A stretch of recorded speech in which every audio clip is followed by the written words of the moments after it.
Okay, Sarah, are you ready? I'm a lady. And welcome to iDOL Days, the show about idol anime. I'm Star. And I'm Sarah. And listeners, it has been 84 years. It's been so long.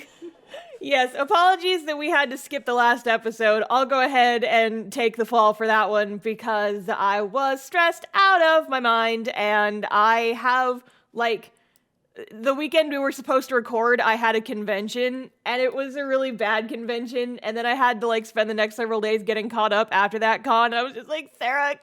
Sarah. It was also American Thanksgiving time, which made it hard. Yes, that too. I was just like, okay, because I was hosting Thanksgiving this year, and so, the several days before that were spent prepping, and I was just like, okay, if we want to do this, I'm gonna have to be editing the podcast on Thanksgiving, and we were just like, Sarah, can we skip an episode? And I was like, okay, plays Final Fantasy 14.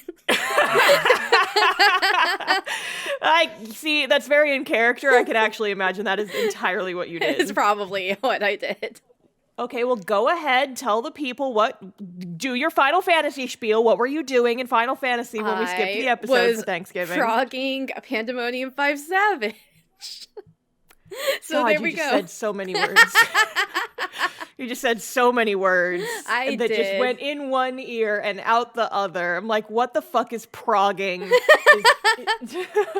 Who are you? You know what also has weird words but does not have American Thanksgiving? Mars. Segue. Cool segue. Amazing. Thanks.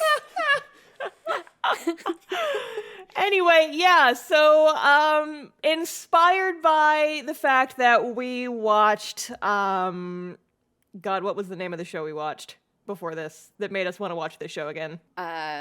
Your Boy Coming. Your Boy Coming. I can remember the opening, but not the name of the show. Listen, we're recording pretty early in the morning because I have to leave for a trip this afternoon, and so my brain's not fully on all the way, which is a great state to be recording an episode in.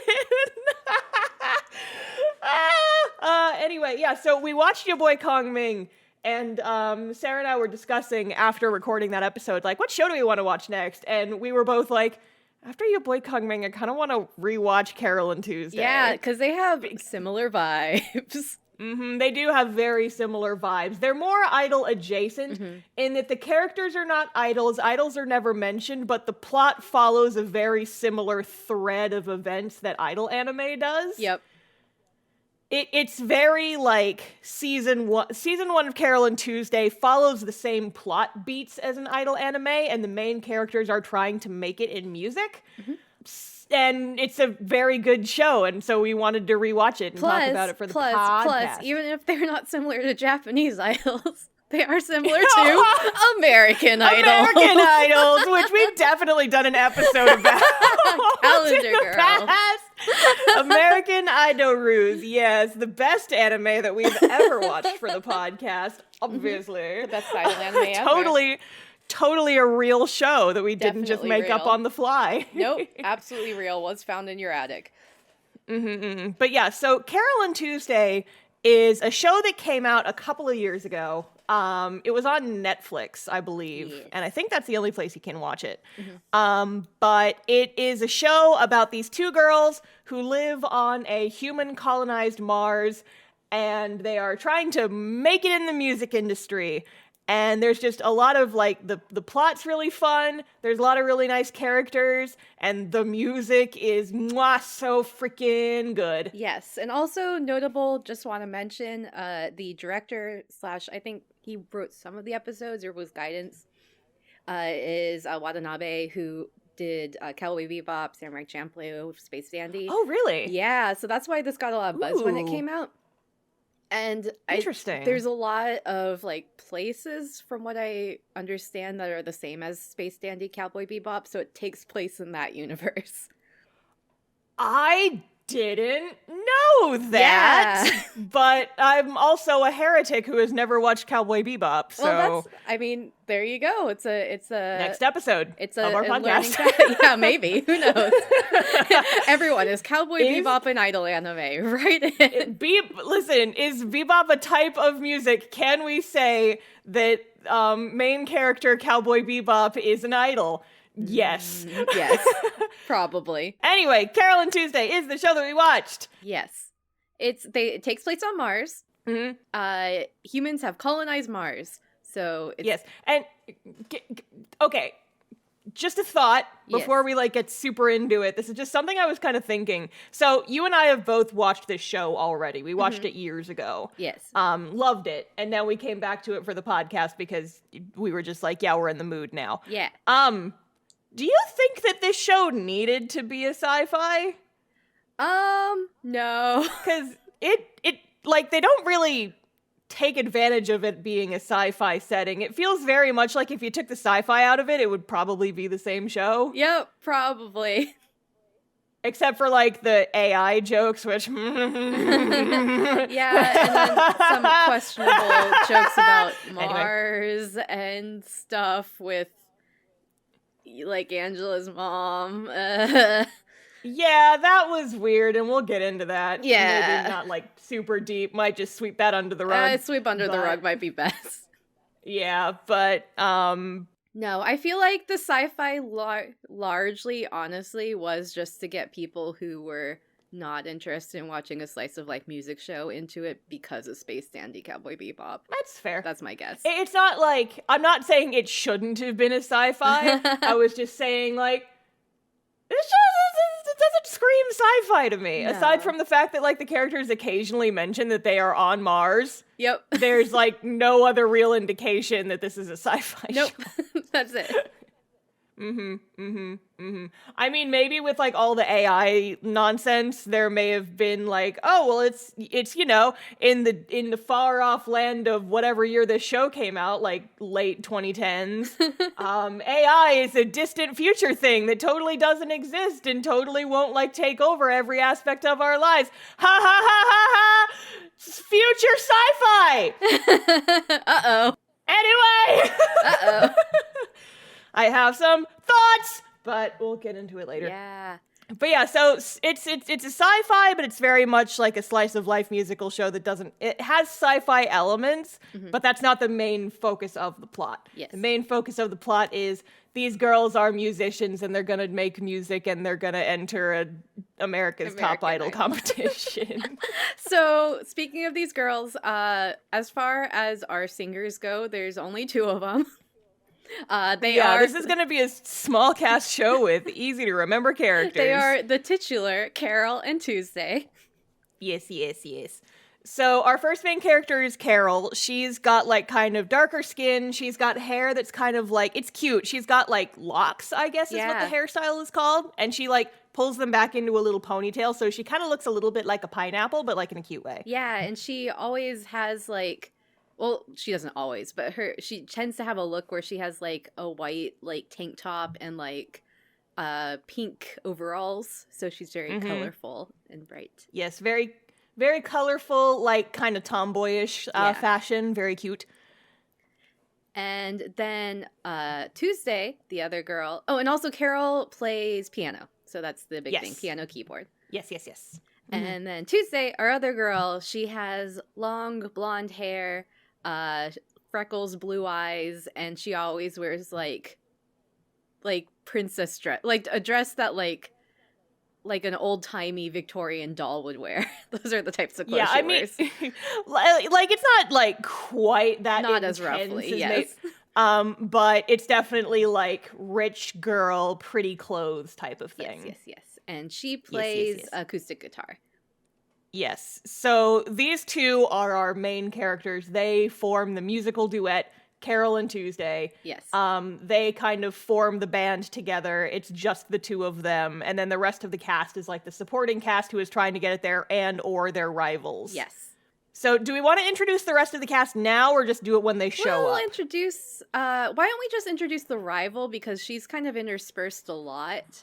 And then the rest she shows of the up cast, in the first episode. Yeah, the rest of the cast will say when they show up. How about that? Okay, that's good. Yeah, so the main rival in this, I forget exactly how much she does in the second season, because spoiler alert, this anime is 2 seasons and this is part 1, in case you didn't see the title. To my memory, she has a big part in the second season. She kind of becomes the main character. It's been so long since Totally I've watched it. I can't remember exactly. And the second season has a couple of things going on in it that like made me want to be like, I don't want to think about it too hard. It's too real. That's fair. And you'll see what we mean when we do part 2. Yeah. So the rival character is Angela. She has like slightly like tan skin, not too much. She's got like, how would you describe her hairstyle? Floofy, but like she's got like windswept. Windswept, like kind of brown hair. Yes. The silhouette is kind of Buttercup from Powerpuff Girls a little bit. That's the vibe. Where it kind of flips up on the side. I'm just confused about what's going on in front of her head. Yeah, there's like a little swirl. She has like this swirl that like is so long it just looks like she has a circle of bangs in front of her face, and I'm like, ma'am? Yeah. Ma'am? You know. Where's your hair? Ma'am, where does it end?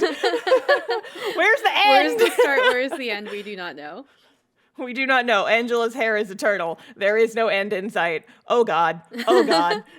This is the only sci-fi element. Angela has never-end hair. Infinity hair. Infinity hair. And infinity bangs. Angela, she is like, at the beginning, she is a teen model who is trying to become a pop star. And she always wears like shirts that are like, or clothes that are like, maybe like not revealing, but like her belly's showing or her arms are exposed.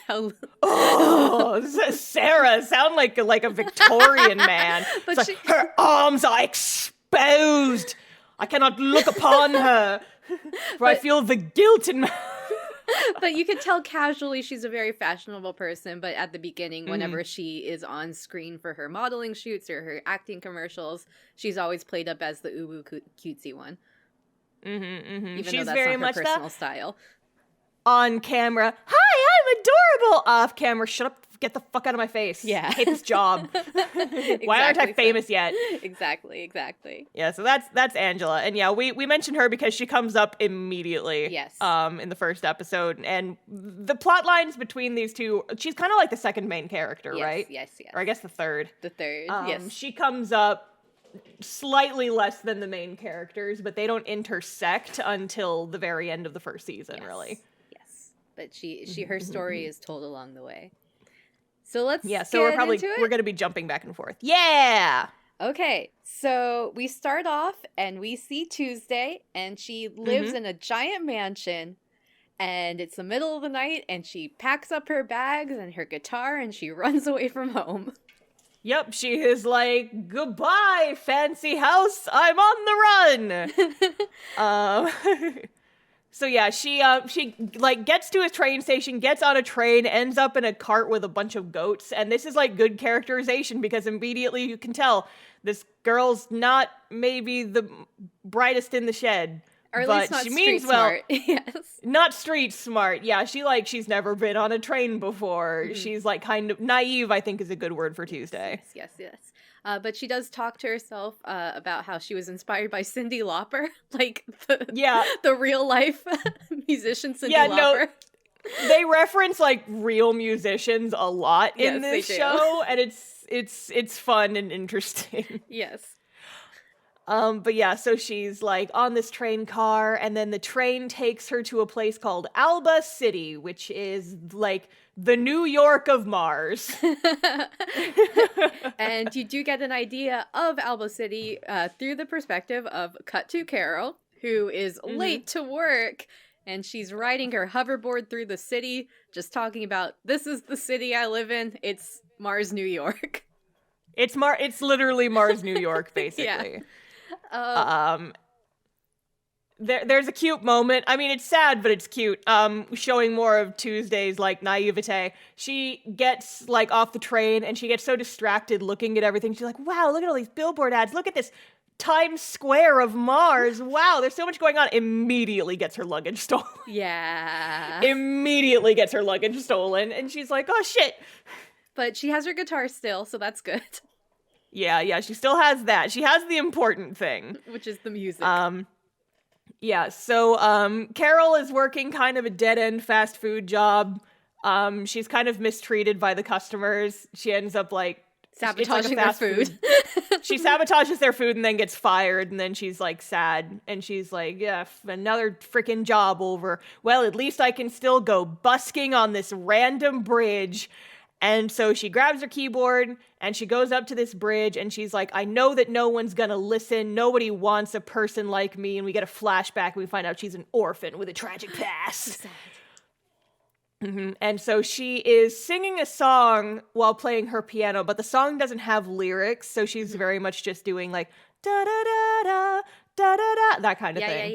Yeah. And while she's it is busking, really pretty. He is so pretty. Yeah. And while she's busking, Tuesday comes up to her, and then she's listening, and then Tuesday starts thinking about her own past too, and you see a scene of her crying alone in her room with her guitar.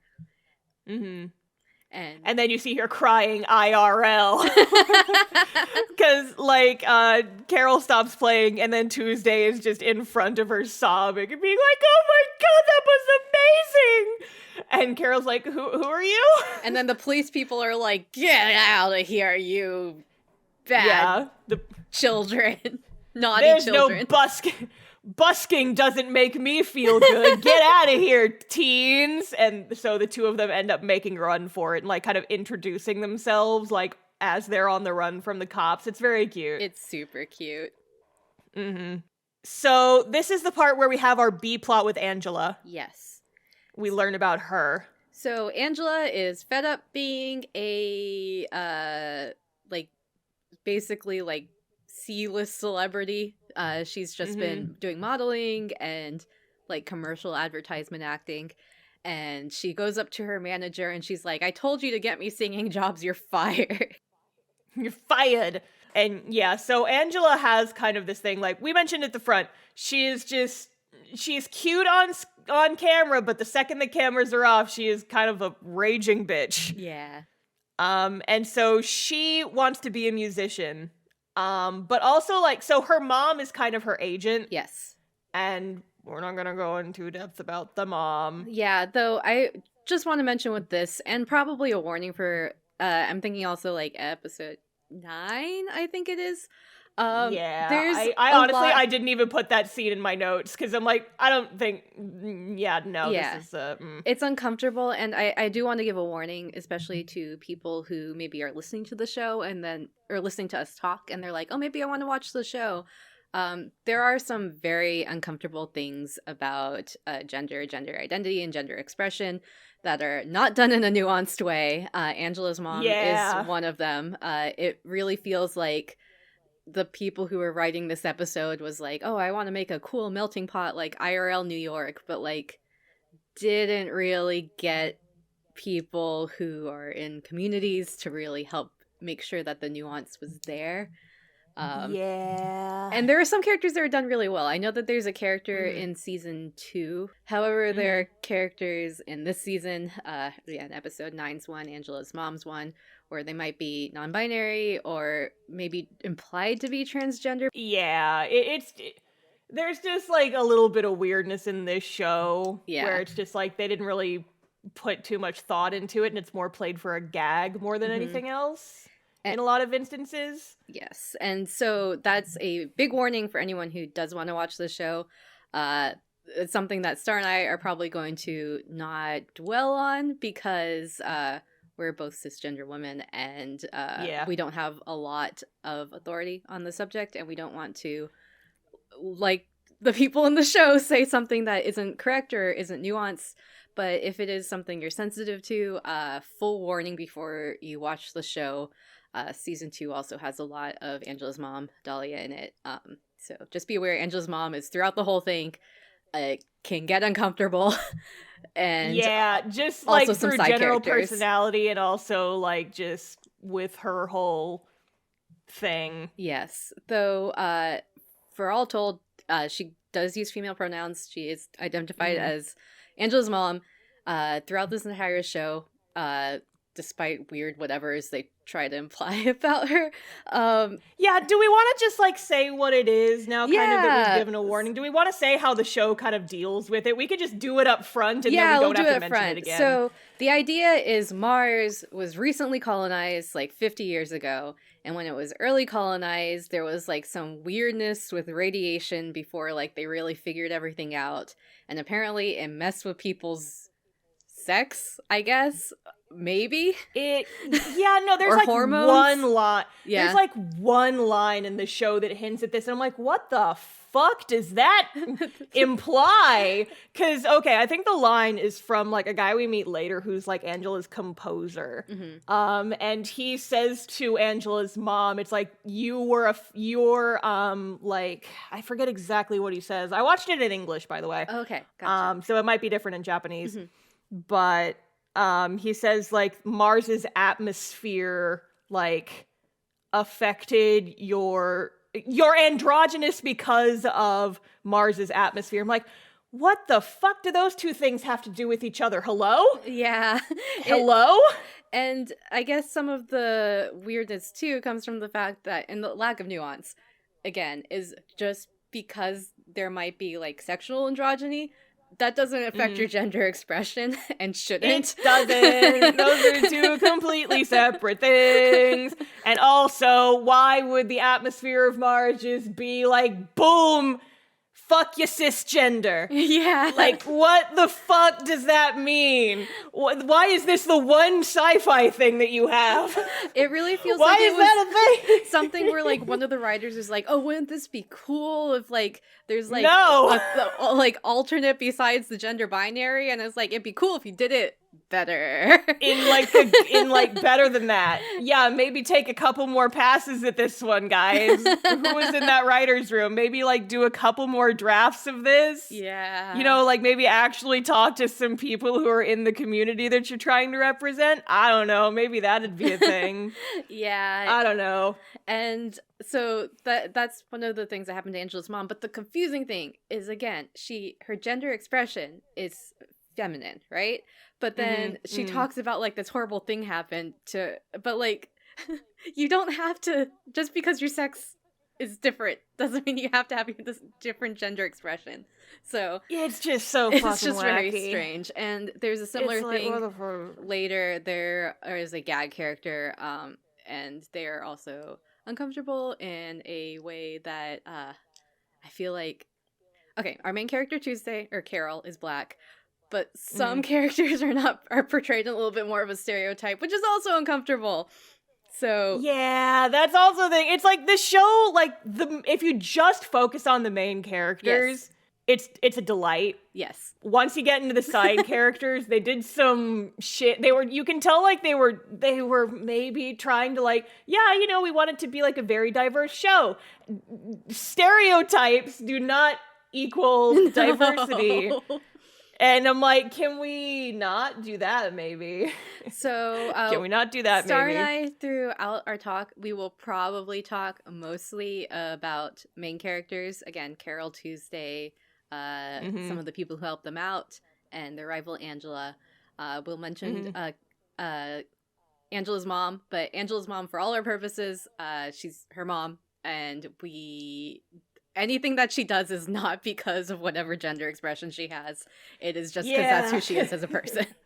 Yeah, because the mom's kind of a bitch. Mom kind of sucks, but it's not your because of anything personality else. and your gender expression are two entirely different circles on a Venn diagram. They are exactly, separate. exactly. Yeah. So, anyways, that's we've blathered enough. Yes, that was a long way to say that. Just take caution when watching it on your own. Yeah, it's like if you're gonna watch the show and that kind of thing bothers you, just maybe fast forward through a couple of scenes. Yes. And just go in knowing that it's there. So and just be like, oh, Carole and Tuesday, such lovely girls, and then just let all that other shit just kind of just close your eyes for a little bit. Wash away. Goodbye. Listen to the nice music. Yes. So speaking of, we are back in with Angela and her mom. And Angela's mom is like, why the fuck did you fire your manager? You gotta stop being such a little bitch, basically. And Angela's like, I learned it from you, Mom. I learned it from watching you. And then Angela's mom is like, okay, well, whatever. Anyways, we got this offer from this guy who is an AI producer named Tao, and he wants to talk to us. Let's go. So Angela's trying to get into music, but you find out later that it's I guess you kind of find out now, and it gets elaborated on later, that her mom is kind of forcing her to go into music because like the mom was a child actor and like was kind of forgotten over time, and she's just like, I just don't want that same thing to happen to you, so we're gonna make you a music star. Because that'll get you super famous, and then everyone will know your name. And Angela's like, yep. But also, yeah, I want to be famous. But also, yep, Mom's making me do music. Whatever you want, Mom. Whatever you want. Yeah, sure thing, Mommy dearest. But yes, so they go to Tao's place. This plot is kind of interstitial. It kind of pops back and forth between Carole and Tuesday. But they go to Tao's place. Is that today? Is it? It is. No, yes, it is. It's like it is that episode. Yes. So they meet Tao, who is Kyoya or on High School Host Club. Yeah, he is. He looks like it too. He has black hair, he wears glasses, and he does the thing with the glasses that anime characters do. Very much. He is definitely like a glasses trope anime character. Although what I found really funny about him is his whole thing is he's like a composer, but he works with AI, which means he's in front of a computer screen all day, and he actually has like those blue light canceling glasses. Yeah. Because they're like yellow tinted. I'm like, I see you, my guy. I use those too sometimes. And he's like, I usually only work with Hatsune Miku, but I've been inspired, and Angela, you will be my puppet. Yeah, and he's like, if I'm gonna use a human to make my music, then you need to be as good, if not better, than the AIs that I work with. So you need to do pretty much everything that I say. And Angela's like, no problem, I can handle it. I'm Angela. I'm super good. And yeah, so that's the end of the Angela plot for this episode. Back to our mains. Yes. So they end up reconvening at Carole's house, where she doesn't actually have her own place. She kind of like lives in like a floor of like a restaurant or something. She's like, it's like a junk shop, and the owner lets her stay upstairs. Yeah, it's like the storage room that she converted into an apartment, which is a cool space. It's not like cool. A loft. It's like, I'd live here. It's freaking awesome. I'd live here. But yeah, so they basically talk to each other, bond a bit. Tuesday says that like she was in a really dark place and she got inspired to do music, so she ran away from home to pursue it. Carole, like we said, was an orphan. She was raised in a refugee camp. She saw a music performance when she was younger and she got inspired to pursue music. And then the two end up kind of teaming up. Mm-hmm. And so they take the song that Carole was singing on the bridge and they play it together, and Tuesday kind of starts like harmonizing and they start coming up with lyrics for it. Yes, and it's called The Loneliest Girl, and it's like about being like, even though you're lonely, we're still with you. Do we want to talk about the music now that we have heard Carole and Tuesday? Yes. I genuinely love this music so much. Yes. The music in this show is amazing. Yes. So all the music, well, at least all the music sung by these two is actually in English, no matter what language you're listening to. Mm-hmm. And it's the singers' voices work so well together. They've got kind of like this kind of soft indie musician vibe. Yeah, like if you like look up like soft coffee house music, it would be there. Yeah, absolutely. And it's just, I genuinely adore this music, and I have several songs, including Loneliest Girl, which is the song they kind of write in this scene, but we won't hear in full until the last episode. I have this song on one of my webcomic playlists. Nice. Because it works so well for chapter 10. It's like, come on, it's right there. It's right there.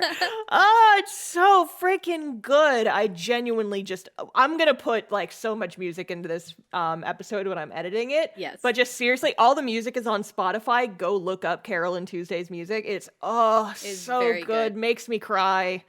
And again, it's in English, which is exciting because that means you so can sing along at home. Sing along at home, do what I do, sing along in your car. There we car go. Karaoke. I have to drive later today, and I'm probably going to put some more songs on my playlist so that I can just jam all the way to Fort Worth. Let's go. Let's go. And so after that, they're like, wow, that was great. And then they take a little picture of each other, like a selfie. And they're like, selfie. And Tuesday's like, this is going to sound weird, but I kind of want to start a band with you, Carole. And Carol's like, let's start a band. Let's start a band. And Carol's like, I also want to start a band with you. Cool. We're starting a band. And we're going to call our band Carole and Tuesday. Carole and Tuesday, which is like, yeah, no arguments about what the band name's gonna be. It's just our names put together. Perfect. Sold. The perfect expression. And then we get the two of us. And then we get the ending, which is also super so catchy. Cute. Hold me now. To finally begin. This is what my heart's been waiting for.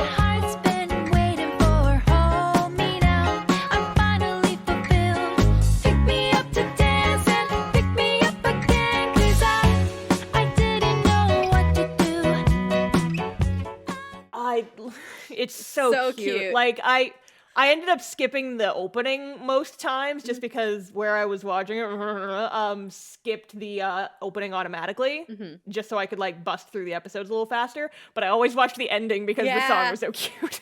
It's super cute. It's so cute. I love it. Opening and ending are also Carole and Tuesday.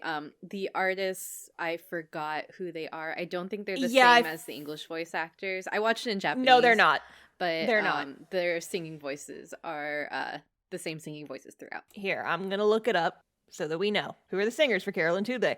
Okay, I don't know how to pronounce this first one, but it's Nai BRXX for Carole, and then Selena Ann for Tuesday. I'm probably butchered both of those names. I am so sorry, but that's them. Yeah. And they have very, very nice singing. Yes. Go listen to them. They are very good. And I remember when I looked it up, Nai BRXX, BR20, I don't know. She's a Black woman, and Tuesday's voice actress is a Japanese native, but I believe she's mixed. So it's kind of cool that they had at least representation in the voices, even in Japanese. Yeah. It's good. I actually, these two were going to perform at South by Southwest, like... Oh, hell yeah. A couple years ago, and then it was like the first time I'd ever actually considered going to a music festival in Austin. Nice. And then the Panini happened. Aw, Panini. And it got canceled, and as far as I know, they haven't said anything else, and I'm like, damn it! Aww. Damn it! So, but yeah, anyway. Speaking of more music, episode 2, we do get the OP.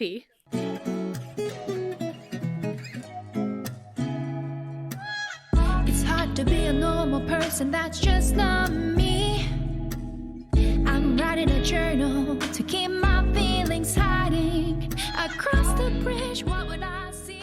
Yes, it's cute. It's also cute. It has like a different animation style than the rest. Also mentioned this is Studio Bones, who does the animation, who's known for having a very broad range of styles. And this one is very different. It's very like color blocks, like a little more abstract than typical anime. Very good. We love an anime that just plays around a bit. Yeah, it's fun. We love it. But yeah, so episode 2.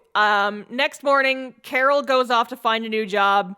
Tuesday tries to clean the apartment, and she is bad at it, ends up making bigger mess than before. And then we cut to Angela. And she's talking with Tao, and she's like, I just want to have the best song and the best debut. And Tao's like, well, since I normally work with AI, I'm going to write a song, and it's not going to be written for you. You just have to, like, match what I need you to do. And you're a human, so I know you're not as good as AI, but you got to be better. And then she's like, well, what the fuck?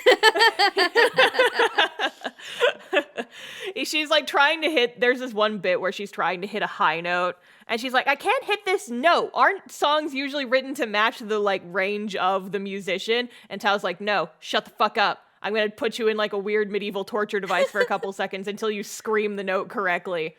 Yeah, so Bitch. Angela's going through it. Angela is going through it, and Tao just does not have time for her bullshit, basically. But all that being said, Angela doesn't even like think about quitting because she's just so determined to be a singer and not a model. Yep. It's like, good on you, girl, but also, sheesh. Sheesh. But yeah, so we have a brief snippet of Carole working a new job, which is a hired griever at a funeral. That. What a great job. Which so is basically, she got paid by the guy who died. And he's like, I need people to come to my funeral to cry for me so it looks like I was well-liked in life.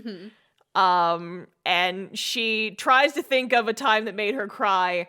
And she's like, well, think about when my parents died. I don't remember my parents because I'm a sad orphan. It's like, well, think of the time that I was bullied. When I was in the orphanage, whenever kids tried to bully me, I just beat the shit out of them. And we're like, so I guess maybe I was the bully instead. And I'm like, fuck yeah, Carole, get him. Get him. And there's like a gag that happens where like a butterfly lands on a dude's head. She sees it and she just starts laughing. And then she gets fired from her crying job. Yeah. It's like, you had one job. You had to cry at this man's funeral, and you ended up standing over his casket and laughing. Which, I mean, yeah, that's a good on you, Carole. All of it. It's pretty fucking funny, yeah. But anyways, she goes back home, and the loft is a disaster. Because Tuesday is a rich girl who doesn't know how to clean. She's like, I had maids do all the cleaning. I don't know what I'm doing. I tried my best though. And so then they start talking a little bit about their past, where like Carole's like, yeah, this is where I grew up, and Tuesday's like, yeah, this is where I grew up, and Carole's like, that's a friggin' mansion. What are you talking about? And she's like, everyone in my neighborhood had houses like these, and Carole's like, Jesus Christ. And they also start talking about like their favorite musicians. Some of them are real life musicians. Two musicians that are mentioned that they say they both like but are fictional are Flora, who was like, I guess, a generation before them, and Crystal, who is a current generation musician. Yes. I wonder if that will come up later. A mystery. But yeah, so the girls are bonding, and they kind of like it fades to them like just going into a jam session. And Carole's like, man, I wish I could play this song we just wrote together on a real piano. And she's like, well, actually, there is one on stage at a performance hall where my friend works. We should totally sneak in and try and play the song together on a real piano. And also notably, the place I think is called Immigrant Hall. And if I remember right, I believe the fact that it is an immigrant hall comes up later, but at least it's symbolic because Carole is an immigrant from Earth. Yes, if it does, I don't think it's until the second season. Yes. But yes. It's Immigrant Memorial Hall is what they call it in the English version. But yeah, so we see a short TV ad at some point while the girls are just like walking around. Who am I? well, him, and also Tuesday's mom, who is not Hillary Clinton. Who is totally not Hillary Clinton. They're not very subtle. No, they are not. But yeah, so Tuesday's mom is actually a politician, and so we see her like campaigning on TV. She's and running remember for when President we said of Mars. President of Mars, the entire planet is a country. Well, I doubt that the whole thing is terraformed. Mars, President of Mars.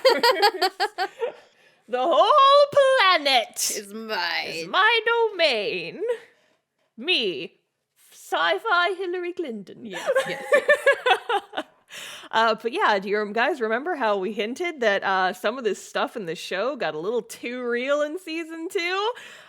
This show came out in around 2017, 2018, 2019 approximately, where one might say there was some stuff going on in American politics that I don't know if that was really an inspiration for all the shit that happens in season 2. I think it was probably just a coincidence. Anyway, Carole and Tuesday. Yep. Also, I'm looking at my notes and I realized I lied. We do hear Loneliest Girl like the full thing in this episode because I forgot that is the song that they play on stage when they sneak into the concert hall. Do you really want to turn your life around again? You know you're my last chance. Can you feel my tears? They won't dry. Can you feel my teardrops of the loneliest girl? The loneliest girl. But when they sneak in, basically, the guy who, there was an ad for a DJ called Erdogan, and you see that he was in the immigrant hall, and he's like, hey, Roddy, my AI tech, I guess. He's basically like the lighting sound tech. He's like, you take care of things and I'm gonna leave. And Roddy, who is one of our other supporting cast characters, is like, okay, Erdogan, I'll stay here and take care of things in Immigrant Memorial Hall. Yeah, so Roddy's a character that we need to talk about for a second. Yes, love him. He's a good boy, but he's like a nerd. He's a total nerd. Yes. But he's like a very sociable nerd who like has friends, is friends with everybody. Yes. So he has like reddish brown like hair. Sarah. Yeah. Sociable nerd. What'd you call me, you punk? Oh, I'm gonna kick your ass. But he has like reddish brown hair, kind of, again, fluffy like Angela's. Except his is down more and he doesn't have infinity bangs. No, and he's very like skinny, like not at all buff, not very tall. He just kind of looks like a teenager, even though it's heavily implied he's like a working adult. Yeah. I'm curious if the characters' ages are confirmed anywhere. Yeah, that is a question. I have no idea. No one goes to school in this show, so who knows? No. There's no schools on Mars.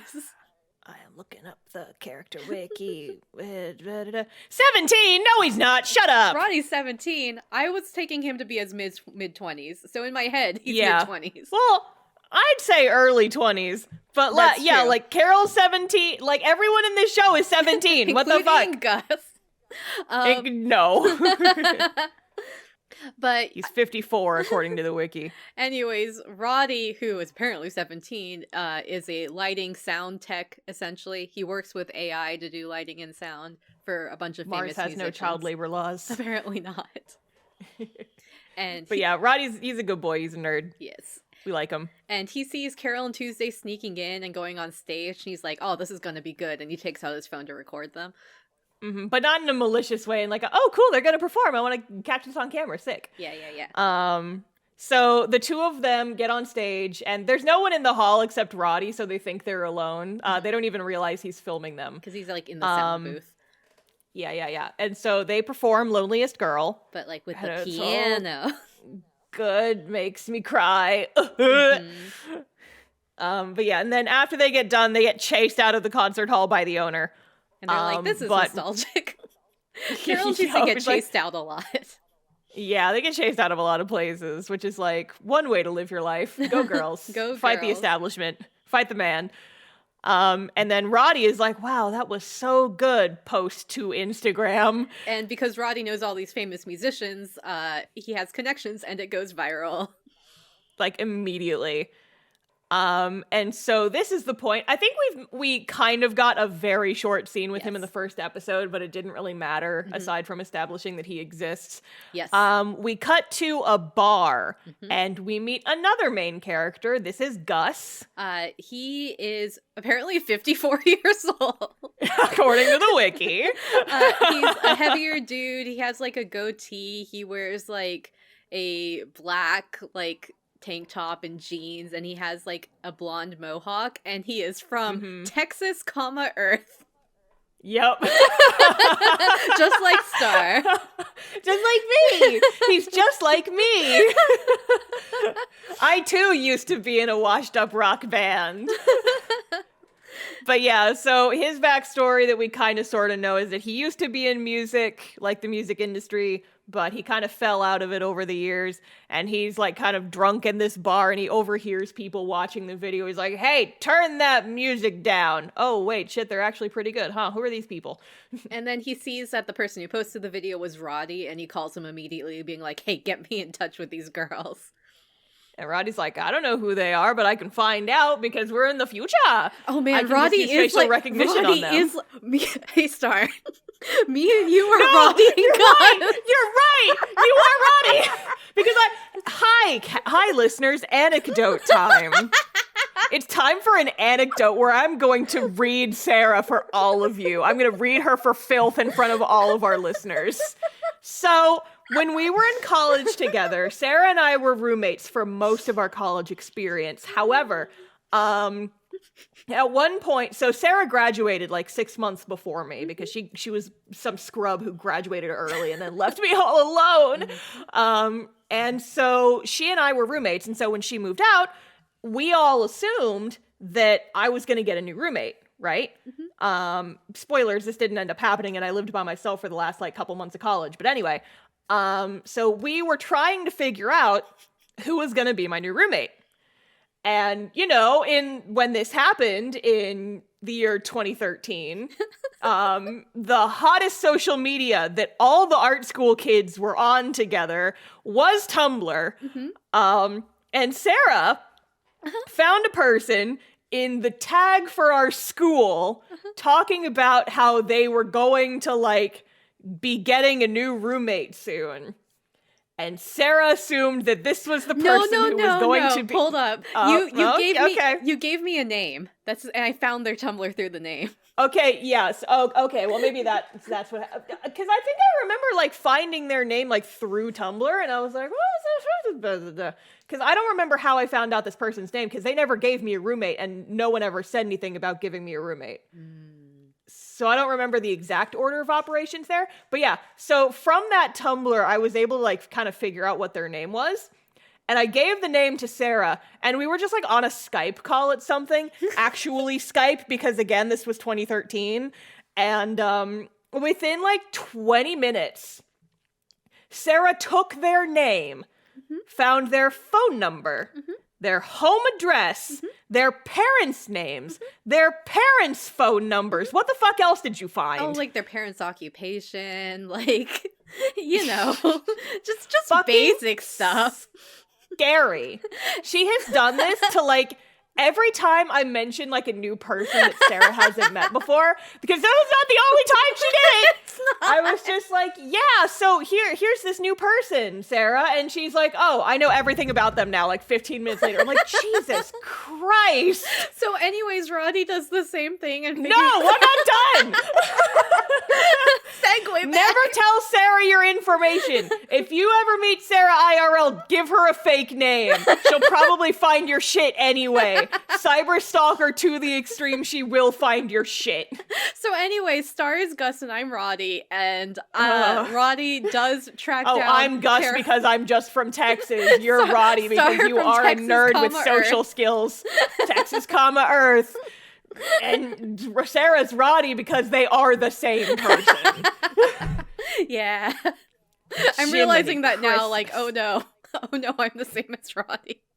Yeah, you are the same character. Extroverted nerd who can just fucking cyberstalk people. Not maliciously, just wants to do a really thorough background check on everyone that his friends interact with. Yeah, exactly. Same. Creep. God. And so he figures out where Carole and Tuesday live and is like... Okay, hang on. Real brief tangent. Yes. There's like a couple of people I've seen on TikTok who like make their content is like people will comment on their TikToks and be like, I bet you can't find any information on me. And then that person going through and like using only their TikTok information, it's so using easy that to if you know a extrapolate social media handle. And cyberstalk people and just like say, yeah, so from your TikTok handle, your TikTok is not connected to anything else, but your icon is the same on Facebook. And from Facebook, I was able to extrapolate that. And your true name, like your IRL name is this and this. You're and giving this. away And my I'm like, secrets. Yeah, it's not a secret. You're a creepy stalker. Anyways, I But yeah, never this used it reminds me of that. maliciously. Just like Maliciously, Roddy. no. She's never doxed people, but she No. could if she wanted to. I have the powers. She has the power. Don't threaten her. So Roddy's like, yep, Gus, I can figure out who they are. Figures out who they are through a picture. Like immediately. And is like, let's go to their house. Yeah, and so the next morning, Gus literally like busts down their door. He's like, "Hi, I'm your manager now." And they're like, "Nani the fuck?" End credits. Credits. Episode 3. Episode 3. So Roddy's So I like, wrote in my notes. Oh, go ahead. Hang on, can I read what I wrote in Yes, my notes please. because I think it's very funny? Gus and Roddy take the girls to a restaurant for exposition. Yeah, that's what they do. Gus is like, I'll take you out to eat and we will talk about us. We'll info dump on y'all for a couple minutes. And basically, you find out that Gus's backstory, he used to be a musician. He ended up switching to being like more behind the scenes as a manager / producer. He was Flora's manager, which was one of the fictional artists that Carole and Tuesday both talked about being really into. And also Roddy's like, yeah, and I'm the one who took the video. Basically. Yeah, and they're like, "Creeper!" Yeah. Because they at this point didn't even realize that the video was going viral. They didn't even know they were being filmed until Roddy said, "Oh yeah, I filmed your performance the other day and I put it online. It's really famous." And they're like, "Ah, what the fuck?" Yep. But yeah, and so Roddy, of course, being the person who he is like, "Yeah, if you guys, I think that the best way to get you guys like more marketable is if your music gets played by a really big DJ." Oh, we kind of skipped a little bit. Gus basically says, "I'll make you guys famous," and the girls agree to work with him. And so Roddy is like, "Well, I think the best way to get your music out there is to get played by a really well-known DJ. I know a really well-known DJ, DJ Ertegun." DJ Ertegun, air horns. Brr, brr, brr, brr, brr. So we need to talk about Ertegun for a second because So- he comes up in this episode again. Who is he? He is he. I am Ertegun. I want to know, what does the wiki say? How old is Ertegun? I mean, he's kind of like the Silver Fox character. He's got to does. be like in his 40s or 50s. Because he has Where the gray fuck hair. He has like earrings. He's very buff because you see him shirtless a decent amount of time. is he? Yeah, unfortunately. And he is extremely full of himself. Whenever he looks in the mirror, he's like, "Oh, who are you? Oh, you're me." Wink. Like, There is no character entry for Ertegun. There is a character entry for every other character except Ertegun. serves him That right. is hilarious, and I love that. So he's extremely full of himself. Again, he looks like a Doesn't silver have an entry on the fox, wiki though. but it's possible he's younger. Who knows? He just has silver hair. Who knows? Yeah, he's got like silver hair, goatee, wears like very flashy clothes. He is so full of himself. Extremely full of himself. He is like just the biggest blowhard. He's if Gaston was a musician, Yeah. basically. No one plays music like Ertegun. Do you know how many raw eggs I ate this morning? Basically. And Roddy's like, well, I guess I could have you talk to Ertegun. Yeah, he's like, "I can't guarantee anything, but I can get you in a room with the guy and you guys can talk to him." So this is what happens. But before that, we have a cute scene where the girls are like getting like ready for the day. There's just like little Yeah. montages of them practicing. And they go to the laundromat. And like when they put Yes, the this scene's laundry cute. in, just like Kongming, we get a laundry scene.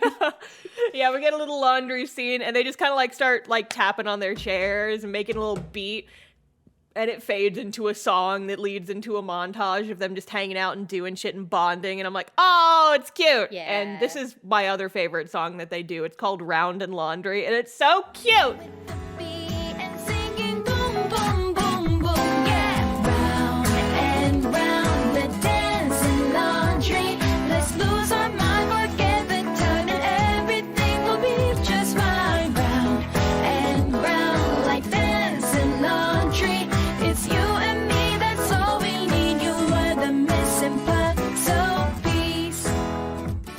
It's like a very like it feels like a happy summery song, you know? Like Yes, it's perfect for a montage too. Great montage song. Yes.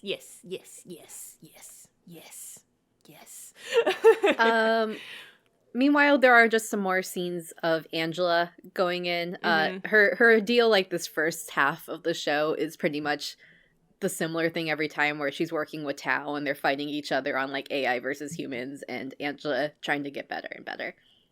Yeah, it's kind of the same shit every time for the first half of the show, really. But we see a little bit more of Angela, and then we go back to our girls.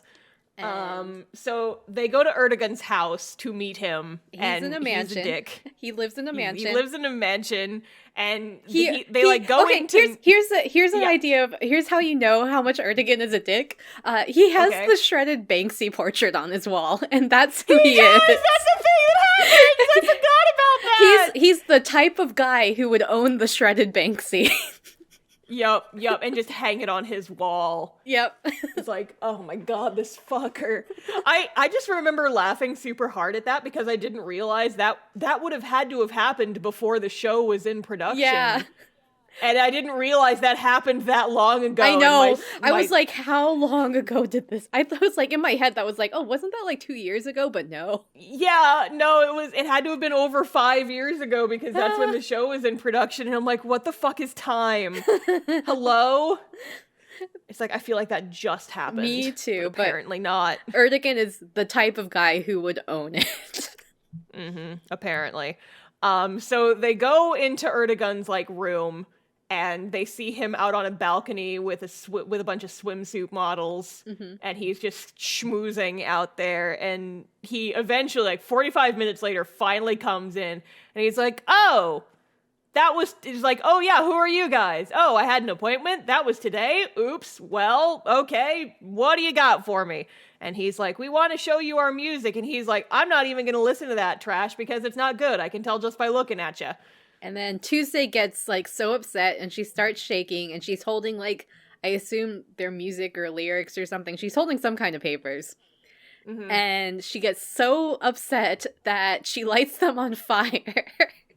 Yeah, he's got like a cigar lighter like kind of built into his desk, and she like runs over, uses the lighter to set their sheet music on fire, and then just like yeets it and just sets off the fire alarm in his house, and then they abscond. They run away, and then they leave the house, and they're like, "Stupid Erdogan, we don't need you. We'll crush you to the ground." As Fuck you, Erdogan. the cute teenagers saying it, basically. And meanwhile, Erdogan's house is surrounded by the fire department and is on the news. And Erdogan is like, "If I ever see these girls again, I will murder them." And then it's like, I'm sure that won't come up later. Episode 4. Episode 4 is the music video episode. This episode is dumb, but it's fun. It's a really fun episode. It's so filler. Like, it's extremely filler. You don't even get new characters. I mean, you technically do, but not important characters. Basically, they are like, well, the plan about collabing with the DJ failed, so next idea, let's make a music video. Yeah, and so, like, you can kind of describe a whole episode in a couple of sentences. They buy an AI with 1-star review ratings, and the AI supposedly will be able to make the music video for them. They buy the AI, they tell them what kind of music video they want to make, but everyone kind of has different opinions of what they want, and the AI is like, "Okay, get me all this shit," and it wants, like, 120 dancers, a convertible, a giant fighting robot. And then they're like, well, Roddy's like, I can borrow a convertible from Erdogan. We can use the green screen and just Photoshop me and Gus in 120 times to be the zombie dancers and all this other nonsense. I guess there's one small thing that is at least kind of relevant is you get more of Gus's backstory where he meets up with his ex-wife, who is a former makeup artist, or maybe current makeup artist. And asks her for a favor, like, "Hey, can you help me out?" And she's like, "Wow, you're getting back in it after all this time." And he's like, "Yeah, I have, like, a real cause now." But you find out at the end of the episode where she's like, "Yeah, we broke up, but it really helped me find my true purpose, which is I'm in love with a woman." And Gus is like, "Well, that sucks. I guess we're not getting back together." But, like, you could tell that they leave on good terms instead of leaving things hanging. Yeah, it was nice. And he's like, I didn't break up with you because you were terrible or anything. I broke up with you because, surprise, it turns out I'm a lesbian. Anyway, that's my new wife, out the window. Peace out. Nice seeing you again. Bye. But it really was something that it seemed like it helped Gus like gain some confidence back, because it was implied earlier that like he really left his ex-wife on bad terms, and so this is kind of their resolution. Yeah, it's a nice like little scene. It's like kind of background in this episode, but it is nice that they put it in there. Yes, because the rest of it is all goofs and gags. It's all just shenanigans. During the filming, Erdogan's car does get blown up. It's very funny. Anyways, they work on their music video, but then at the end, there is a news report about an AI that's been scamming people and freeloading them, saying it can do whatever people want, but it can't. And so they send it back to Amazon. But you do see the music video it made, and it is so shitty. And the fact that they animated the shitty music video, props to them, and they showed it all to us. It's so funny. Like, scenes are out of focus. Like, there's just random B-roll in there. I appreciate too, like with the Robbie dancing like 100 times green screen. You can see the green screen around them. You can see the green screen around them as they're dancing. I'm like, yes. They really went for it.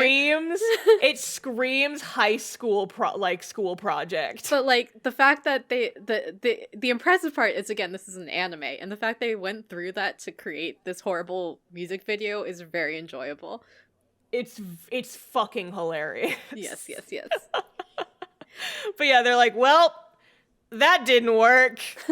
Episode 5. All right, episode 5. They're like, okay, music video didn't work. DJ Erdogan didn't work.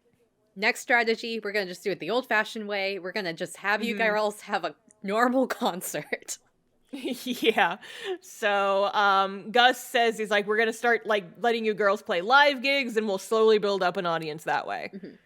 We get a subplot in this episode of Tuesday's older brother. Yes. Like, gets sent by their totally not Hillary Clinton mom to go find her and bring her back home. And it's very much implied where like not Hillary Clinton mom is like, we don't want to involve the authorities because we don't want to like raise media attention, so you go deal with this right now. Yeah, and he's like, fine, Mom, whatever. He's like a fancy rich boy. His name's like Spencer. He doesn't really matter, but he's there. There's also... He looks exactly like you would imagine a guy named Spencer would look. Rich boy Spencer. There's also a subplot, another one with Angela, where basically they're all kind of... Angela and her mom are getting frustrated with Tal, like, you're just putting Angela through this weird torture. You haven't even written a song yet. What the fuck? And then Tal's like, here's the song. And he hands like headphones to Angela. And Angela's like, all right, this is the song. And he's like, and come with me. We're going to go to a production agency / investment company ? He's and ask like for an money. Investor guy. Yeah.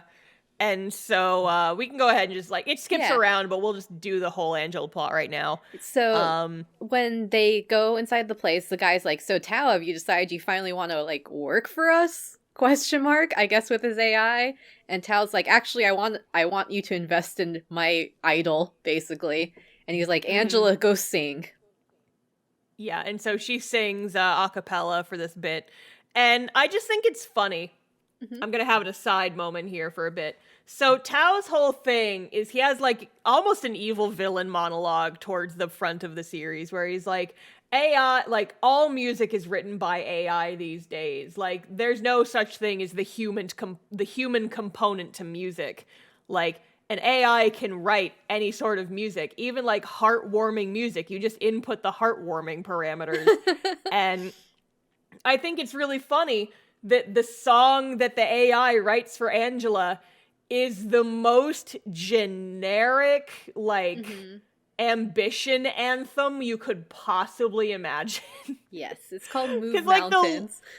And it's just, like, it sounds just so generic. I have to wonder if they did that on purpose. Yeah, it feels very, like, Ariana Grande, like very. That's like, who it teen reminds pop. me of. Yeah, I was thinking, like, who does Angela's music remind me She's of? And I very keep Ariana thinking Grande. Beyonce, and I'm like, she's not good enough to be Beyonce. No, it's very Ariana Grande. It's very like That's very like much. very like teen pop vibes. Like Yeah, teen pop. I can do anything.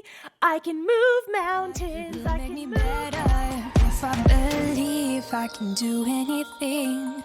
I can move mountains. I can move mountains. If I believe I can do anything, I can move mountains. I can move mountains. If you're in me, no, I'll be your friend. And I also think it's funny because, like, I talk about this later in my notes, but I'll go ahead and say it now while we're on the subject. It's funny that Angela is singing this song, and she's like, because like the lyrics of the song are, if I believe I can do anything, and then believe asterisk if I have a composer with a whole bunch of clout behind him and also just like $1 billion of marketing money and just all this other stuff, I can move mountains. Yep. AKA be super famous and just totally have an edge up on everybody. And I'm like, This rings so insincere, and I have to imagine that was on purpose. Yes. But basically the investor's like, yeah, sure, I'll give you money. It's nothing to me because I'm a rich man. Bye. Da-da-da-da-da.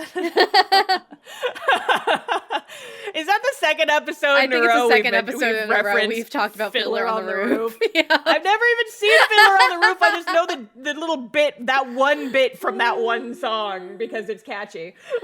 So back to Carole and Tuesday. Basically they're in dire straits. Carole doesn't have money to pay the power bill, so they have to like practice outside, but they're determined. And then it's time for their first live, which is at a place that Roddy got for them with like this like elderly woman runs it. Yeah, Roddy is just, without Roddy there is no show, No. basically. Gus is like, I'm your producer. Roddy, go do this. Roddy, go get us everything. Because Roddy's just, he's literally Sarah, my co-host Sarah, is friends with everybody. Yeah. He's like, I know. I remember when we were in school together, we would just be walking down the hallway and Sarah would just say hi to like literally every person. It's 'cause And they I would like say hi like they people. were best friends. And she's just so sociable. I like And I'm like, people. what the fuck? I can't even remember people's names half the time. Oh no. It's like, you're just so friendly. God, I love you. Aw, thank you, Star. I like just gonna- making friends. Like genuinely, it's enjoyable to make friends for me. Yeah, I like making friends. I'm just very bad at it. Aw. I'm not social. I rely on having extroverted friends who can let me just cling to their leg. I like to collect my introvert friends.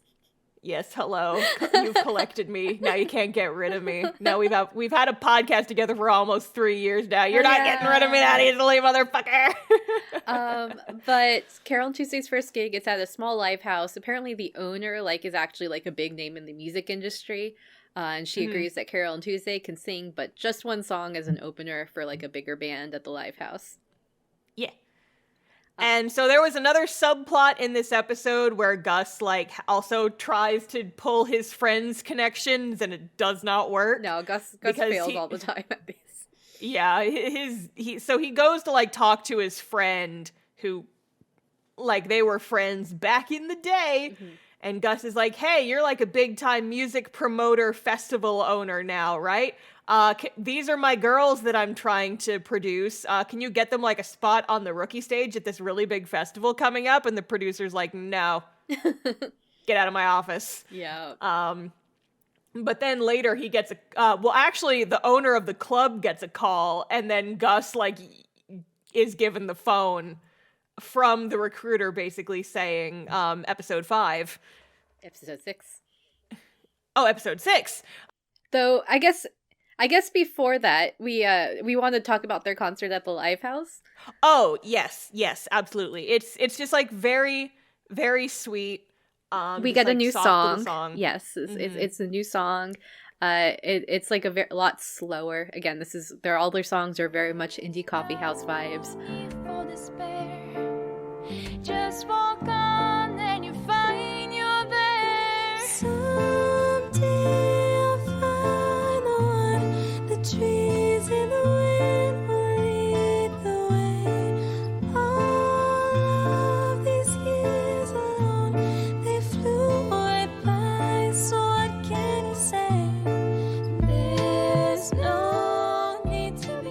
But there's only like 10 people in the coffee house, but like they gathered full attention from everyone who's there. Yeah.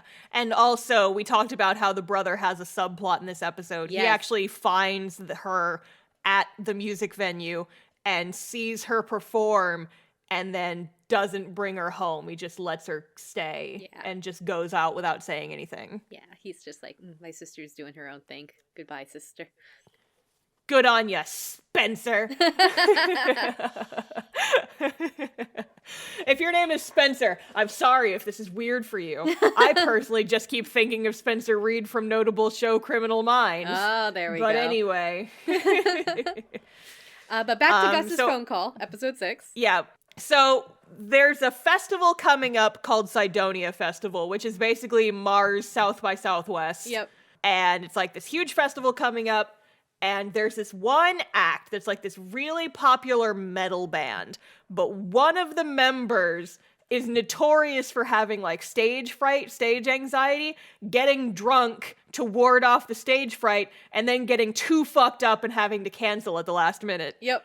And so the promoter friend is like, we need someone to like go on in case they get too fucked up and can't perform last minute. And nobody else wants to take this offer. So, hey, do your girls want to do it? And Gus is like, yes. We'll take anything. We'll take literally anything. And so there's like a decent chance that they won't get to perform at all. But the girls head out to the venue. Tuesday is completely freaked out. But they're just like trying their best. They're doing their goddamn best. Who else is performing at the festival, though, is DJ Erdogan. DJ Erdogan, he is also there. There's a bit of a gag where Erdogan is like leaving the stage, sees Carole and Tuesday, and is like, wait, did I just see something? And then the girls like start running away from him, basically. Yeah. And so there's like this one bit where they end up running away and they just run into a random person's trailer, which why would you ever do that? I want to talk about this because I actually really like the song that this performer they meet does. He's like a one-off character. He's only in this one little section. His name is Skip. Skip, which kind of belies what he actually looks like. No, he's this very intimidating, like big buff, like black guy, and he's like, the lights are all out in the trailer, and all of them are like staring. He's like, who are these people who just busted into our room? He's like, oh, I recognize you girls from that video. Don't ever lose sight of what's important in your music. And then he walks out. And you're like, wow, he was really intimidating. But then they watch him perform, and it's like lo-fi beats to study and chill to. Lo-fi beats to study and chill to that also made Star like cry a little bit really because good. It was so pretty.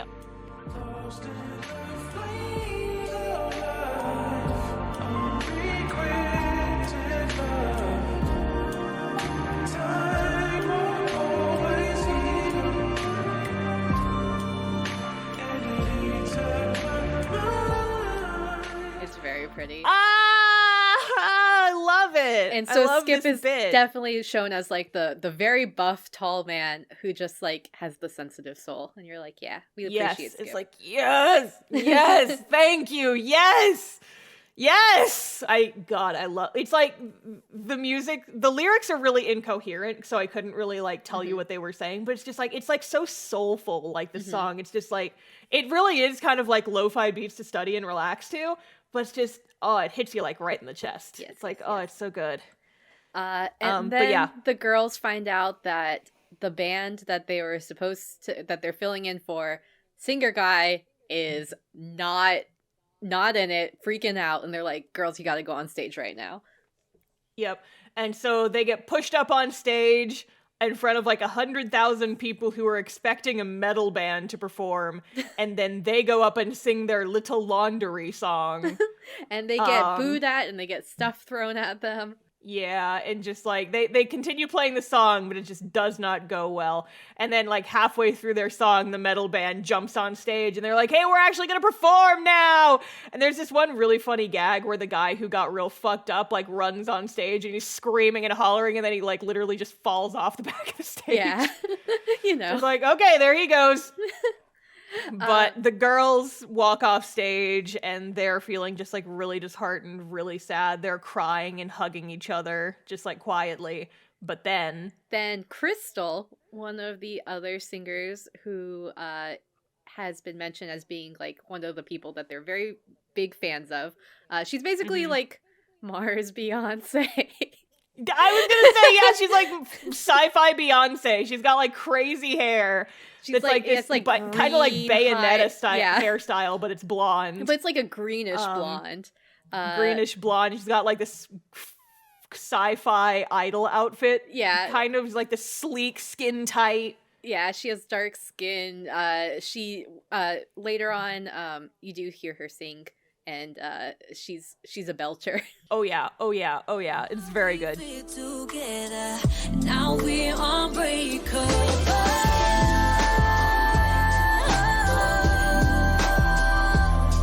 I know that you're the one, unbreakable. But yeah, so she kind of like walks up to the girls as they're feeling discouraged. She's like, listen, the audience, there were definitely like, of everyone in that crowd, your music did, like, even if it didn't go super well, you stayed up there and you really showed what you were about. Your song got to people, and don't take that for granted. You're gonna do good. Yeah. And so she walks away, and then they just freak out. They're like, oh my god, did she just talk to us? Oh my god. And also notably, Crystal does tell them that like she is one of the people that their music spoke to, and so they're like, oh my god, our music inspired Crystal. Oh my god. Oh my god, Space Beyonce noticed us! Ah! And meanwhile, while they're freaking out, Gus and Roddy are like rushing backstage because they're like, oh no, our girls are going to be devastated. But like they're just there and they're like freaking out and squealing, and they're like, we don't understand, woman. Depression over. Space Beyonce talked to us. Oh, and there was also like this one itty bitty little detail where I guess like Crystal and Skip, the guy from before, I think they had like a thing going, but maybe not anymore. But they talked. We see them talk to each other kind of earlier in the episode. It doesn't matter. I just thought it was interesting. Yeah. Oh, the power couple. The power couple. But Skip and Crystal. So What's good. their ship name? Crypt. Episode 7. Well, before episode 7, you do actually get Crystal's song. It's called Unbreakable. Yes. Again, she belts. She's Mars Beyonce. She's Mars Beyonce. And just kind of a compare and contrast. This song is like, in terms of what it's kind of about and how it's supposed to make you feel, it actually is very similar to Angela's like I Can Move Mountains song. But Crystal's just feels so much more real and genuine. Hers is like unbreakable. And I can't remember exactly how it goes, but she's just talking about like women are unbreakable, da-da-da-da-da. But like it feels just, I don't know what it is about the song.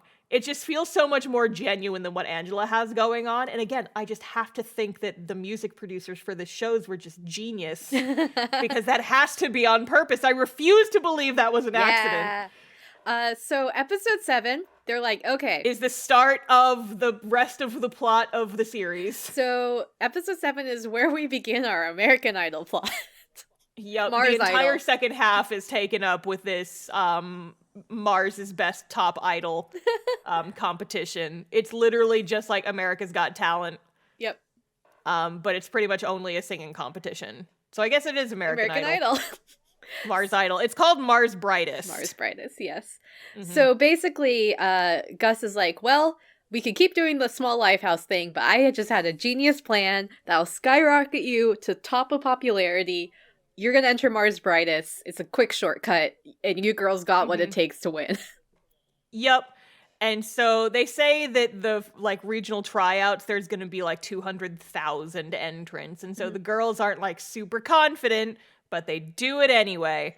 Also, to note, there's a side where Tao is also talking to Angela, and Tao's like, well, now that we got the investment, we're going to put you in Mars Brightest. And you're like, oh, yeah, they'll be rivals.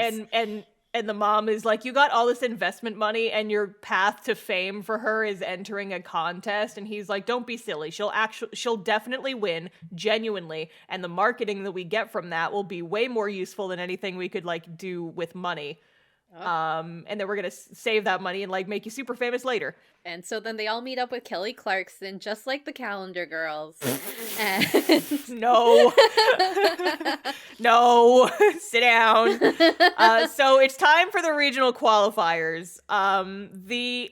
So there's going to be like a couple of other characters in this who are semi-important because they go up against the girls in later rounds of the tournament.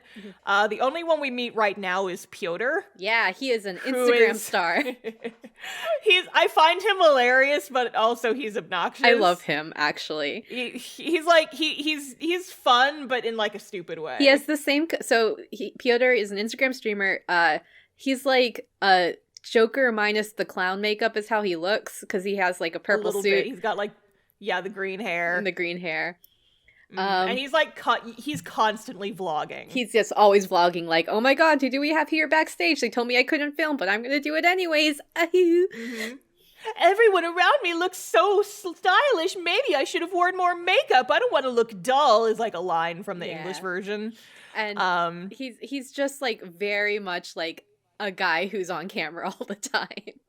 Yeah, he's very much like the YouTube star. Yes. So a lot of this episode is spent on like bad auditions from other contestants. Yep. I think my favorite one is like the woman in her like 60s who's like, this is a song my mother used to sing to me. It's the best. It basically is the like best. Going back in time to original American Idol broadcasts, the first day of auditions always, like, the ones that they televised were the weird ones, and it's all the absolutely weird ones. Yep. Yeah, so like a lot of time this episode is spent on the bad audition. Yep. And some of them are funny, some of them are a little, Yeah. But yeah. Either way, our girls go to their audition. Tuesday at a point, or rather Carol's like, hey, Tuesday, if we're going to be on TV, shouldn't you hide your face because you ran away from home?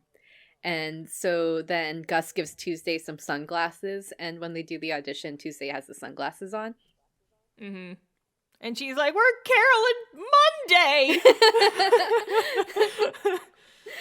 And they're like, but your audition form says Tuesday. And she's like, well, sometimes it's Monday, sometimes it's Wednesday. You know how it is. You know how it is.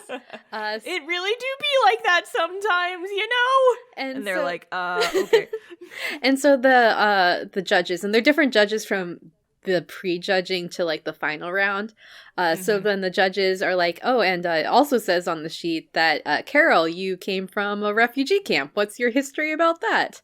And so Carole gives her like little spiel about how she's like, yeah, I kind of grew up in a refugee camp, but I wanted to make music, so here I am. And Tuesday kind of looks at her and realizes like, oh, I never knew this about her. Yeah. Which comes up later. So afterwards, you can see that Tuesday is a little upset, and you kind of get a little more of Tuesday being like, well, I have something I want to say, but I don't know how to talk to Carole about it. Mm-hmm. And so eventually they finally like kind of open up, and she's like, I feel bad that ever since I came into your life, it's always been about me, and you've been helping me so much, but I barely know anything about you.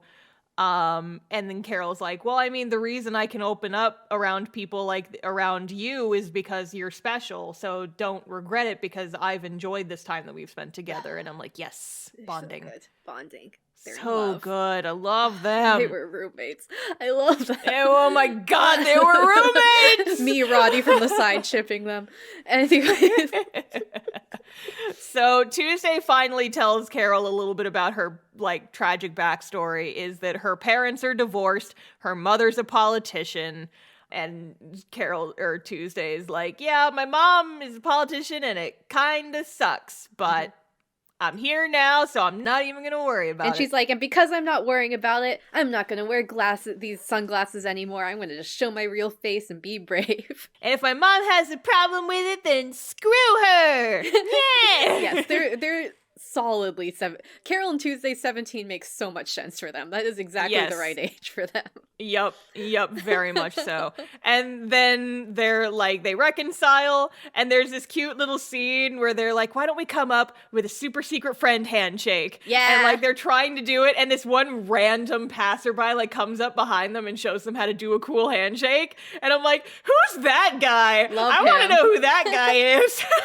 And there's there's a special thing because Star and I also have a super cool secret handshake. We also have a super secret handshake that we do every time we see each other. And one time, like, we did it when we were like leaving. She was dropping me off at the airport in Atlanta at like 6 a.m. and we were like doing it right before we got out of the like parking lane at the airport, and the car behind us was honking at us, and I'm like, shut the fuck up, we're friends! We're doing our handshake! Our friendship! We're doing our handshake! Shut the fuck up!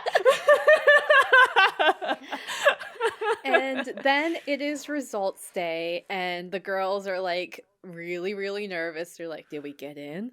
What's gonna happen? And then Gus is about to tell them when Roddy busts in and is like, congratulations! You made it into the top 8! Da da da da! And then suddenly there's a bunch of reporters at their front door, and they're like, how do you feel having made it into the top 8 of this competition? And instead of answering, they just do their cool little handshake. Hell yeah. And I'm like, yeah. So, episode 8. Yes. It is time for Mars Idol. Mars Brightest, aka Mars Idol. We get introduced to a new character in this episode who doesn't matter too much, but I'm going to mention her anyway. Yes. So Angela finally gets a new manager, and this is Katie.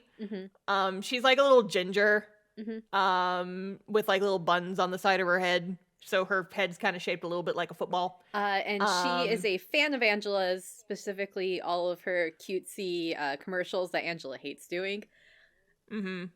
And she's a little sus, a little weird. She kind of gives me slightly less intense Nina from Code Geass vibes, if that rings true with anybody. That's fair. If you don't know, don't worry about it. But yeah, so she's like just an Angela super fan, and Angela just starts bullying her immediately. There's another side character you meet this episode too, who is another contestant, and she is a Tuesday super fan, and she is more important to the plot. Her name is Sybil, and she's like super thin, like black hair, very fair skin. And she is another singer, and she says that she entered the competition so she could get close to Tuesday. Yeah. And so, like, immediately, she's like, oh my god, you're Tuesday. I'm a big fan. I've loved you since your debut, and I follow you on Instagram. Can I have your phone number? Can we text? Can I brush your hair? And Tuesday's like... Can I have a hug? Can we kiss? And Tuesday's, like, way too nervous to, like, push back, and is like, okay. But yeah, so Sybil, all you really need to know about her is she is just like creepy kind of Tuesday superfan. But I mean, she's good at singing, obviously. She got into the top 8 of this competition. And so now it's a lot of these next few episodes, like the rest of the series, most of the plot is taken up by like watching the actual Mars Brightest competition. So there is kind of a lot of like filler. But it's interesting to watch. Filler.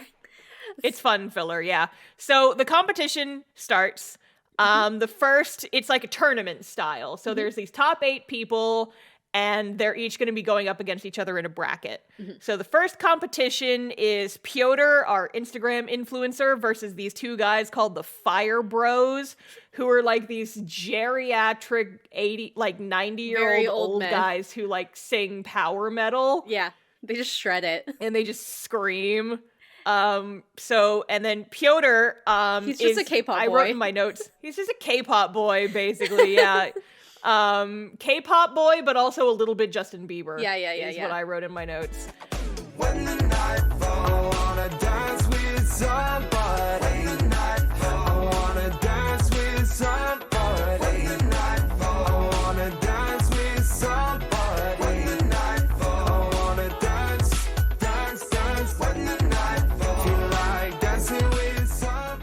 So Piotr wins. Yes.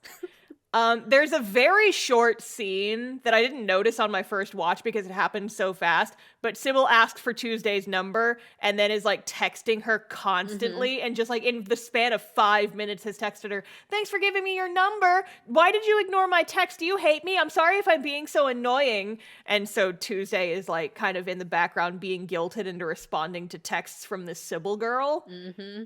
It's like, ooh, baby. Yeah. And I know Star's been in situations like that. Unfortunately, very recently, in fact. Here's a tip for talking to people online. Be normal. And also, just and because if someone doesn't respond to your texts, don't cyberstalk them on other platforms. And also, just because you're a Anyway. fan of someone or you enjoy someone doesn't mean that they need to acknowledge that you exist. Yup. Yeah. And if you push it, I will just block you on literally every platform. Anyway. Carole and Tuesday, an anime. Anyway, now it's time for our girls, and they're going up against OG an artist named Bulldog. OG Bulldog. He goes on stage, and they're like, "What are your goals?" And he's like, "I came here to kill everyone." And the girls are like, "Oh Yeah. shit." He's like, "I came here to be tough and I'm here to murder everybody." And then he, like, there's a rap beat playing and he sings opera over it. And I'm it's like, really great sounding, actually. yeah, it's not bad. It's just like, oh, okay. Yes, it's very much the guy. American Idol unexpected twist sort of thing. Yeah. Yes, so he opera raps in Latin, and he's great. But yeah, and then Carole and Tuesday go on and they sing another new song. Yes, very Whispering My cute. Love. Until I heard you sing the song, and yeah, I heard you, so I sang along. Until I heard you, no one knew you were invisible, imaginary to everyone but me.